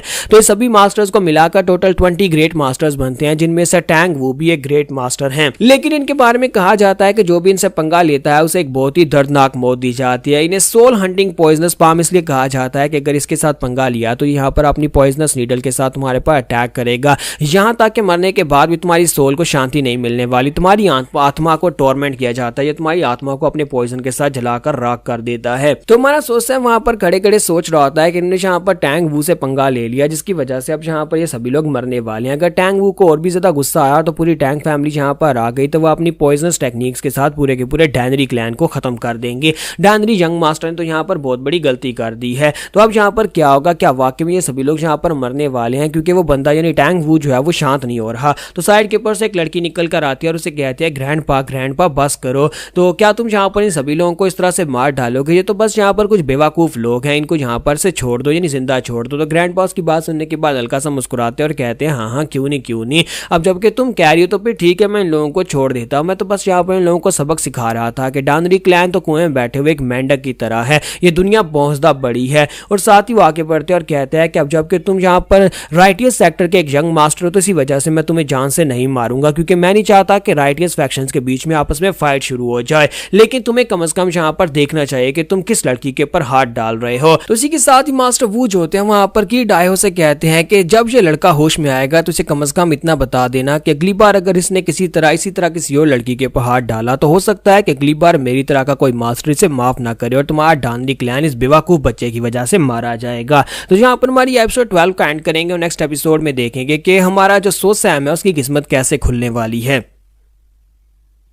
तो गाइस कैसे हैं आप सब लोग? ट्रू साइको के एपिसोड 13 के साथ हाजिर हो। तो लास्ट एपिसोड के एंड पे हमने देखा था कि मास्टर टैंग वू जो होते हैं वहां पर उन लोगों से कहते हैं कि तुम्हारे होश आने के बाद इस कमीने को बता देना कि दोबारा किसी रैंडम लड़की को बिल्कुल भी मत छेड़े या फिर उसे सोने के लिए मत पूछे, क्योंकि अगली बार कभी ऐसा हुआ तो ये बंदा मारा जाएगा और साथ ही तुम्हारी पूरी फैमिली डिस्ट्रॉय हो जाएगी। तो ये बात सुनने के बाद की डायो से कहता है जी सर आपका बहुत बहुत शुक्रिया हमारे पर तर्स खाने के लिए, मैं इसको यहाँ पर अच्छे से समझा दूंगा। तो टैंग वू जो होता है वहीं पर सभी नीडल्स को वापस खींच लेते हैं। जब वो सभी नीडल्स को वापस खींच लेते हैं तो वहां पर जितने सोल्जर्स गिरे थे वो सारे के सारे फिर से उठकर खड़े हो जाते हैं। और टैंग वो कहता है कि चलो यहाँ पर से चलते हैं। जब वो अपनी पोती से कहता है कि चलो चलते हैं, इसी के साथ उनकी नजर वहां पर हमारे सैम के ऊपर पड़ती है। तो वो सैम को देखने के बाद काफी हैरान होते हैं कि वो यहाँ पर उसे घूर घूर कर देख रहा है। तो एल्डर जो होते हैं वहां पर उसे घूर कर देखते हैं, हमारा सैम उसकी तरफ घूर कर देखता है। फिर साथ ही वो हाँ से कहते हैं हाँ तुम यहीं पर रुको मैं आता हूँ। तो उसे कहते हैं ग्रैंडपा तुम कहाँ पर जा रहे हो? तो उसके ग्रैंडपा जो होते हैं वो सीधे हमारे सैम की तरफ आके बढ़ते हैं और हमारा सैम सोच रहा होता है ये मेरी तरफ क्यों आ रहा है, ये मेरी तरफ आके क्यों बढ़ रहा है, क्या ये मुझे मारने के लिए आ रहा है? तो इसी के साथ ही मास्टर टैंग उसके सामने आकर खड़े हो जाते हैं और उसे घूर घूर कर देख रहे होते हैं। फिर साथ उसे कहते हैं कि लड़के यहाँ पर क्या चल रहा है, आखिर तुम यहाँ पर कोई इतनी ज्यादा स्पेशल भी तो नहीं हो, लेकिन मुझे ऐसा क्यों लगता है जैसे कि तुम बहुत ज्यादा स्पेशल हो। तो वो उसे कहता है कि लड़की अपना नाम बताओ। तुम्हारा सैम जो होता है क्योंकि अब यहाँ पर वो गूंगा ही है क्योंकि किसी को पता नहीं है, तो वो चुपचाप वहां पर खड़ा होता है और इसी के साथ ही हमारा सैम वहां पर खामोश खड़ा रहता है। तो मास्टर टैंग कहता है कि लड़के तुम्हारा नाम क्या है? तो सैम फिर से खामोश रहता है। तो उसी के साथ ही एल्डर गुस्सा हो जाते हैं और कहते हैं लगता है कि तुमने मेरी बात को सुना नहीं, मैंने पूछा कि तुम्हारा नाम क्या है या फिर तुम मरना चाहते हो। और जैसे वहां पर अपनी पावर्स को रिलीज करके हमारे सैम के ऊपर अटैक करने लगता है। इसी के साथ की डायो बीच में आते हैं और कहता है कि सर सर सर प्लीज माफ करिएगा, ये लड़का बेचारा यानी ये लड़का बेचारा गूंगा है, ये बोल नहीं सकता। तो एल्डर टैंग जो होते हैं उसकी बात सुनने के बाद कहते हैं अच्छा तो ये लड़का बोल नहीं सकता। फिर साथ ही वो हमारे सैम को घूर कर देखते हैं और इसी के साथ ही वो कहते हैं अगर ये लड़का एक म्यूट है लेकिन ये इतना ज्यादा खास क्यों है? तुम्हारा सैम सोच रहा होता है कि मुझे लगता है कि ये पूरी तरह से मुझे इवैल्यूएट करने की कोशिश कर रहा है, ये देख रहा है कि मेरे पास क्या कुछ है।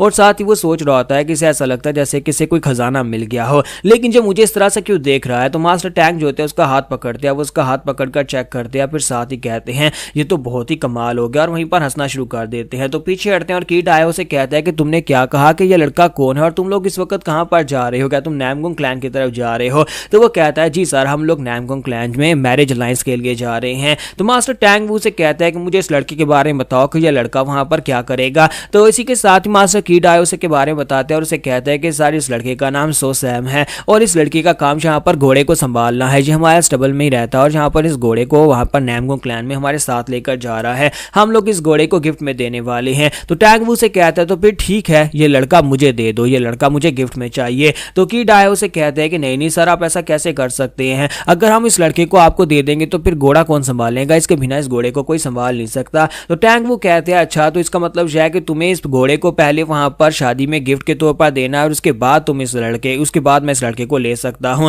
ये तो एक प्रॉब्लम हो जाएगी। चलो कोई बात नहीं, वैसे भी यहाँ पर ये लड़का जो है मुझे चाहिए तो मैं तुम्हारे साथ टैंग फैमिली तक चलूंगा, मुझे भी टैंग फैमिली में बुलाया गया है। तो वो कहता है कि चलो फिर जाकर टैंग फैमिली से बात करेंगे। तो इसी के साथ ही एल्डर जो होते हैं यानी कि डायो से कहते हैं कि सर लेकिन हम लोग इस लड़के को भी वहां पर घोड़े के साथ साथ ही नामगोंग फैमिली को देने वाले हैं। मास्टर टैंग हाल से कहते हैं मैं यहाँ पर बात कर लूंगा, मैं मास्टर नामगोंग से भी बात कर लूंगा और साथ ही यहाँ पर तुम्हारे क्लैन हेड से भी बात कर लूंगा, यानी तुम्हारे डानरी क्लैन का जो हेड है मैं उससे भी बात कर लूंगा और अगर हो सका तो मैं उन्हें पेमेंट भी दे दूंगा, लेकिन ये लड़का मुझे चाहिए। तो किड डायो से कहता है कि अब यहाँ पर सर हम क्या कह सकते हैं, और तो मास्टर टेल्टर जो होते हैं वहां पर उसे घूर कर देखते हैं तो वो कहता है ठीक है सर, पर एक बार हम लोग नामगोंग फैमिली में पहुंच जाए, वहां पर जाने के बाद ये लड़का आप रख सकते हैं। टेल्टर टैंग बहुत ज्यादा खुश हो जाते हैं और कहता है कि बहुत ही अच्छे, अब ये लड़का मेरा हो जाएगा, और साथ ही उसे कहता है कि लड़के अब तुम वहां पर खड़े खड़े किसका वेट कर रहे हो, चलो जल्दी से नामगोंग क्लैन में चलते हैं और वहां पर उसके बाद तुम हमारे हो जाओगे। जबकि मास्टर की डायो सोच रहे होते हैं कि ये क्या हो गया, यहाँ पर तो सब कुछ उल्टा पुल्टा हो गया, चलो खैर ये तो सिर्फ और सिर्फ एक सर्वेंट है, अगर सर्वेंट उन्हें चाहिए तो हम उन्हें दे देते हैं। और साथ ही वो अपने लोगों से कहता है कि यंग मास्टर को जल्दी से किसी डॉक्टर के पास लेकर जाओ और बाकी के सभी लोग मेरे साथ आओ, हमें अपने मिशन को कंटिन्यू रखना है, यानी कि हमें नामगोंग फैमिली में जल्दी से जल्दी पहुंचना है। और इसी के साथ ही वो लोग फिर से वहां पर से आगे बढ़ना स्टार्ट करते हैं और रात के वक्त वो एक रेस्टोरेंट में रुकते हैं, सभी लोग वहां पर रात गुजारने वाले हैं। तो की डायो कहते हैं कि आज रात हम लोग यहीं पर रुकेंगे। जब सभी लोग वहां पर नीचे रेस्ट कर रहे होते हैं, खा पी रहे होते हैं, इसी के साथ ही सैम जो होता है वो अपने स्टेबल में बैठा होता है अपने घोड़े के पास, वहां पर बैठा बैठा सोच रहा होता है कि जब से मैंने यहाँ पर ब्लैक सोसाइटी के लीडर को मारा और उसके बाद से मैंने 6 लेवल पर ब्रेक थ्रू किया था, तो ब्रेक थ्रू करने के बाद मेरी इन्वेंट्री जो है वो पहले से काफी ज़्यादा बेहतर हो चुकी है, यानी कि इन्वेंट्री के स्किल को मैंने और भी ज़्यादा इंप्रूव कर लिया है। यानी कि उसे अगर यहाँ पर देखा जाए तो इन्वेंट्री का स्किल अब यहाँ पर एक डिवाइन स्किल की तरह काम करता है। तो अपने हाथ में रेत पकड़ता है और उस रेत को पकड़ने के बाद ग्राउंड के ऊपर फेंकता है, तो रेत जो होती है वो ग्राउंड के ऊपर गिरने से पहले वो अपनी इन्वेंट्री को एक्टिवेट करता है और वो रेत वहां पर से गायब हो जाती है और वापिस उसी के हाथ में आ जाती है। तो वहां सोसैम कहता है कि देखा इन्वेंट्री जो है ये बड़े अच्छे से काम कर रही है, और साथ ही वो कहता है कि मैंने यहाँ पर एक नया स्किल एक्टिवेट कर लिया है, इन्वेंट्री यहाँ पर सिर्फ बाहर ही काम नहीं करती बल्कि अंदर भी काम करती है। और साथ ही वहां सोसैम जो होता है वो रेत को अपने मुंह के अंदर डालता है, यानी उस रेत को निगल जाता है। जब उस रेत को निगल जाता है तो वो अपने पेट के अंदर से उस रेत को वापस अपनी इन्वेंट्री की मदद से निकाल लेता है। तो सोसैम कहता है कि मैं जहाँ पर अपने पेट के अंदर भी कोई चीज चली जाएगी तो मैं उस चीज को भी अपनी बॉडी के अंदर से बाहर निकाल सकता हूँ, और ये बड़ी आसानी से हो जाता है क्योंकि इन्वेंट्री जो है इस तरह भी काम करती है। तो ये तो बिल्कुल एक डिवाइन आर्ट की तरह है, मुझे लगता है कि कल को इन्वेंट्री मेरे बहुत ज्यादा काम आएगी। और इसी के साथ ही सोसैम वहां पर बैठा होता है कि साइड के ऊपर से मिस टैंग हा आ जाती है। तो टैंग हा वहां पर आती है और कहती है कि पता नहीं क्यों ग्रैंडपा को तुम्हारे अंदर कुछ ज्यादा इंटरेस्ट है और उन्होंने मुझे इतनी रात के वक्त तुम्हारे असेस्टेबल में तुम्हें बुलाने के लिए भेजा है, चलो जल्दी से मेरे साथ आ जाओ, ग्रैंडपा तुमसे बात करना चाहते हैं। हमारा सैम जो होता है उठकर उसके साथ चल पड़ता है और इसी के साथ ही हमारा सैम जो होता है उसके रूम में जाता है जहां पर ग्रैंडपा पहले से बैठे होते हैं। तो ग्रैंडपा उसे कहता है कि लड़के वहां पर सामने प्लेटफॉर्म के ऊपर क्रॉस लेग करके बैठ जाओ। तो सैम उनकी बात सुनने के बाद जाकर सामने क्रॉस लेग करके बैठ जाता है। तो इसी के साथ ही ग्रैंडपा उसे कहता है कि अब जल्दी से अपने कपड़े उतार दो, सारे कपड़े उतार दो। तो सैम वहीं पर से अपने कपड़े उतार कर बैठ जाता है। तो ग्रैंडपा कहते हैं अच्छा, बहुत ही अच्छा। फिर साथ ही उसे कहते हैं लड़के तुम्हारा बॉडी स्ट्रक्चर इतना बुरा नहीं है, और साथ ही वो अपने पास एक बॉक्स निकालते हैं जिसके अंदर कुछ नीडल्स पड़ी हैं। तो वो नीडल्स निकालने के बाद से कहते हैं कि ड्रैगन फिनिक्स गोल्डन नीडल्स का मैं यहाँ पर तुम्हारे पर यूज करूंगा। तो ये बात सुनते ही हाँ कहते हैं कि नहीं ग्रैंडपा आप ये क्या कर रहे हैं, कहीं आप यहाँ पर इसके ऊपर वो रिचुअल तो नहीं परफॉर्म करने वाले। तो ग्रैंडपा उसे कहता है कि हाँ मैं यहाँ पर वही करने वाला हूँ। ग्रैंडपा उसे कहता है कि क्या तुम्हें पता है कि यहाँ पर ऑरेंज जो होते हैं वो बहुत ज्यादा खास होते हैं, अगर वो यहाँ पर हीनान में उगेंगे तो वो खट्टे होंगे, लेकिन अगर वो जाकर किसी दूसरे एरिया में उगेंगे तो वहां पर मीठे होंगे, क्या तुम इस बात को समझ रही हो। तो हमारा जो टैंग होता है वहां पर उसकी बात सुनने के बाद समझ जाता है कि यहाँ पर किसकी बात कर रहा है। तो वो कहता है कि अगर ये ऑरेंज यानी कि ये मुझे ऑरेंज कह रहा है और मुझे कह रहा है कि मैं हीनान में उगा था और उस वक्त मैं बहुत ज्यादा खट्टा था, लेकिन अगर मैं यहाँ पर इसके टैंग फैमिली में जाकर उगूंगा, यानी मुझे यहाँ पर टैंग फैमिली में लेकर जाया जाएगा तो वहां पर मैं बहुत ज्यादा मीठा हो जाऊंगा।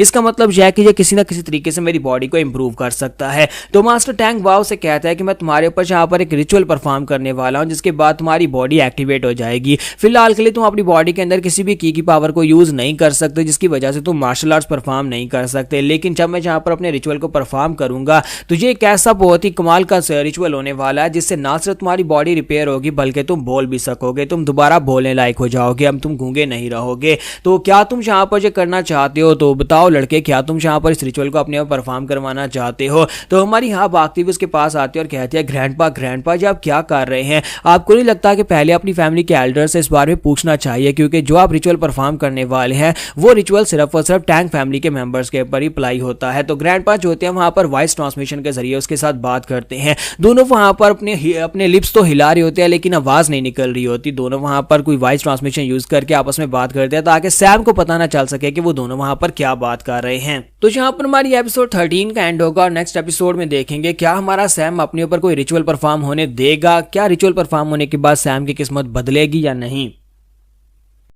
तो गाइस कैसे हैं आप सब लोग, ट्रू साइको के एपिसोड 14 के साथ हाजिर हो। तो लास्ट एपिसोड के एंड पे हमने देखा था कि हमारा सैम जो होता है वहां पर देख रहा होता है कि वो लोग आपस में क्या बातें कर रहे हैं, उनके लिप्स तो हिल रहे हैं लेकिन वो लोग वहां पर आवाज नहीं निकाल रहे। और इसी के साथ ही वहां पर ग्रैंडपा जो होते हैं हाँ को संभाल देते हैं, उसको समझा देते हैं और वो पीछे हट जाते हैं। और साथ ही ग्रैंडपा अपने पास से नीडल्स निकालते हैं और कहते हैं तो लड़के अगर तुम यहाँ पर इस रिचुअल को अपने ऊपर परफॉर्म करवाओगे तो फिर तुम्हें यहाँ पर टैंग फैमिली का नाम मिल जाएगा, यानी कि तुम तब आज के बाद से हमारी टैंग फैमिली के एक मेंबर बन जाओगे। तो क्या तुम टैंग फैमिली के मेंबर बनना चाहोगे और क्या तुम यहाँ पर अपने ऊपर स्पेशल रिचुअल को परफॉर्म होने दोगे। और यहीं पर हमें कुछ खास बॉडीज के बारे में बताया जाता है कि throughout generation to generation, हजारों साल में, कई लाखों साल में और कई मिलियन सालों में कई बार ऐसा होता है कि कोई बहुत ही खास बॉडी वाले इंसान पैदा होते हैं। और ये खास बॉडी वाले इंसान जो होते हैं ये बहुत ज्यादा पावरफुल इंसान बनते हैं, दुनिया में काफी ज्यादा अपना नाम करते हैं, जिनमें से काफी सारी स्पेशल बॉडीज है जिसमें सबसे ज्यादा खास body cosmic sacred bone body है। लेकिन अब जबकि यहाँ पर मिलियन सालों से बहुत सारे लोगों को बहुत सारी बॉडीज के बारे में पता है, ये सारी की सारी खास बॉडीज होती हैं, लेकिन कभी कभी ऐसी होता है कि एक ऐसी बॉडी जिसके बारे में किसी को पता भी ना हो वो बॉडी पैदा हो जाती है। जैसे कि यहाँ पर हमारे सैम के पास कुछ ऐसा है जिसके पास कुछ भी नहीं है। तो जब मास्टर टैंग ने पहली बार उस लड़के को देखा तो वो कहता है कि मैंने इस लड़के को जब देखा था तभी मुझे समझ आ गई थी कि इस लड़के के पास कुछ बहुत ही खास किस्म की बॉडी है, क्योंकि जब मैंने जाकर इस लड़के को चेक किया था तब इस लड़के की बॉडी मुझे बहुत ज्यादा एबनॉर्मल लगी थी। क्योंकि जरा सोच कर देखो, अगर हमारे पास स्पेशल बॉडीज होती हैं, हर किस्म की स्पेशल बॉडी में मार्शल आर्ट्स को परफॉर्म करने के लिए मेरिडियंस होती हैं, जो कि एनर्जी को स्टोर करती है और हमारे पास कोर होती है जो कि उस एनर्जी को गैदर करती है। लेकिन ये लड़का एक ऐसी बॉडी के साथ है जिसके अंदर कोई मेरिडियन है ही नहीं। मैंने इसकी बॉडी को चेक किया तो इस लड़के की बॉडी के अंदर एक भी मेरिडियन पॉइंट नहीं है। जरा सोच कर देखो, ये बिल्कुल एक एम्प्टी शेल की तरह है, जैसे चाहे हम लोग इसको वैसे यूज कर सकते हैं। विदाउट मेरिडियन जितनी ज्यादा चाहे उतनी एनर्जी को अपनी बॉडी में स्टोर कर सकता है, क्योंकि यहाँ पर मेरिडियंस जो होती हैं वो एक लिमिट तक ओपन होती हैं और उसके बाद उसके अंदर एक लिमिट तक एनर्जी स्टोर होती है। लेकिन अगर इस लड़के को ठीक तरह से यूज किया जाए तो मुझे लगता है कि यहाँ पर यह लड़का हमारे लिए बहुत ही बड़ा एसेट बन सकता है। ये एक ऐसी खास बॉडी है जो कि विदाउट मेरिडियंस है, और विदाउट मेरिडियंस के साथ इस लड़के को बस एक पाथ चाहिए होगी। हम इस लड़के को एक पाथ देंगे और अगर यहाँ पर इसे टैंक फैमिली का एक मेंबर बना लिया गया तो ये लड़का हमारी टैंक फैमिली को दुनिया में सबसे महान फैमिली बनाने में हमारी बहुत ज्यादा मदद करने वाला है। फिर बाकी की जितनी फैमिलीज है वो सारी की सारी फैमिलीज टैंक फैमिली के सामने घुटने टेक देंगी जब ये लड़का यहाँ पर पूरी तरह से अपनी पावर्स को अनलीश करेगा। और ये सब कुछ मेरी वजह से पॉसिबल हो पाएगा। इसका मतलब यह है कि मैं अपनी टैंक फैमिली के लिए कुछ नया अचीव करने वाला हूँ, अपनी फैमिली के लिए सब कुछ मैं हासिल करने वाला हूँ। और इसी के साथ ही वो नीडल उठाते हैं और उसे कहता है कि लड़के तो क्या तुम यहाँ पर रिचुअल परफॉर्म होने दोगे और क्या तुम यहाँ पर हमारी टैंक फैमिली का सरनेम लेना चाहते हो। तुम्हारा टैंक जो होता है अपना सर हिलाता है तो उसके पास चले जाते हैं और उसे कहता है तो टैंक फैमिली का मेंबर बनना इतना भी आसान नहीं है, तुम्हें यहाँ पर जो ये करना होगा कि तुम्हें यहाँ पर टैंक फैमिली का नाम तो मिल जाएगा, लेकिन रिचुअल परफॉर्म होने के बाद हमारी टैंक फैमिली में जाकर एल्डर्स के सामने तुम्हें साबित करना होगा कि तुम टैंक फैमिली के एक मेंबर होने के लायक हो, टैंक सरनेम लेने के लायक हो। वहां पर जाने के बाद हो सकता है तुम्हारा टेस्ट लिया जाए, लेकिन इस प्रोसेस में तुम मर भी सकते हो। तो क्या तुम फिर भी करना चाहते हो? तुम्हारा सैम फिर से हाँ कहता है। तो उसी के साथ ही एल्डर जाकर उसके सर के पीछे खड़े हो जाता है और उसे कहते हैं तो फिर ठीक है, मैं यहाँ पर नीडल्स को तुम्हारी बॉडी के अंदर लगाने वाला हूँ। और साथ ही वो हाँ से कहता है कि हाउ जाकर स्टैंड गार्ड रहो, कोई भी यहाँ पर आकर हमारी प्रोसेस को डिस्टर्ब नहीं करना चाहिए। तो वो कहती है जी ग्रैंडफादर। साथ ही ग्रैंडफादर अपनी सभी नीडल्स को यूज करते हैं और कहते हैं इसमें एक एक नीडल जब तुम्हारी बॉडी के अंदर जाएगी तो मैं यहाँ पर आर्टिफिशियल मेरिडियन पॉइंट्स क्रिएट करूंगा, तो तुम्हें यहाँ पर काफी ज्यादा दर्द होने वाला है। तो क्या मैं स्टार्ट करूँ? तो इसी के साथ सबसे पहली नीडल वो उसके क्राउन में लगाते हैं, उसके सर के अंदर लगा देते हैं, जिसकी वजह से हमारा जो सैम होता है वहीं पर हैंग हो जाता है, क्योंकि जब वहां पर उसका जो सर वाला मेरिडियन प्रेशर पॉइंट दबा दिया जाए तो बॉडी वहां पर पैरालाइज हो जाती है। तो हमारा सैम जो होता है इसी के साथ जैसे वहां पर पहली नीडल उसे लगती है वो कहता है कि इन बेवकूफों को लगता है कि मैं इनकी बात को समझ नहीं पाया। दोनों बुड्ढा खूसड़ और उसकी पोती यहाँ पर आपस में बात कर रहे थे। मैं इनकी लिप रीडिंग कर सकता हूँ। जब मैंने सिस्टम में आगे लेवल अप किया था मुझे एक बहुत ही स्पेशल स्किल मिला था लिप रीडिंग का। हालांकि ये लोग यहाँ पर माइंड रीडिंग कर रहे थे, यानी कि वॉइस ट्रांसमिशन कर रहे थे, लेकिन मैं यहाँ पर समझ सकता हूँ कि ग्रैंडपा ने क्या कहा था। ग्रैंडपा ने मिस हा से कहा था कि ये प्रोसेस बहुत ज़्यादा डेंजरस है और अगर यहाँ पर ये लड़का हमारे हाथ से आउट ऑफ कंट्रोल हो जाता है तो फिर हम यहाँ पर इस लड़के को खो देंगे, लेकिन कोई और यहाँ पर इस लड़के को हासिल कर ले और इसकी स्पेशल बॉडी को यूज़ करे तो फिर हमें इससे नुकसान होगा। अगर ये लड़का हमारी टैंक फैमिली को नहीं मिलेगा तो ये किसी को भी नहीं मिलेगा। तो वो हा से कहता है कि मैं इसकी बॉडी के अंदर गू पॉइजन वाला कीड़ा डालूंगा जो कि इसकी बॉडी को कंट्रोल करेगा और इसे पता भी नहीं चलेगा, और अगर ये लड़का हमें धोखा देने के बारे में सोचेगा तो मैं इस लड़के को मार डालूंगा। तो ये बात हो रही थी, तो हमारे सैम ने ये सारी की सारी बात सुन ली होती है कि ये कमीने कोई अच्छे लोग नहीं है, बल्कि यहाँ पर उसकी बॉडी के अंदर कीड़ा डालकर उसको एक टूल की तरह यूज करना चाहते हैं।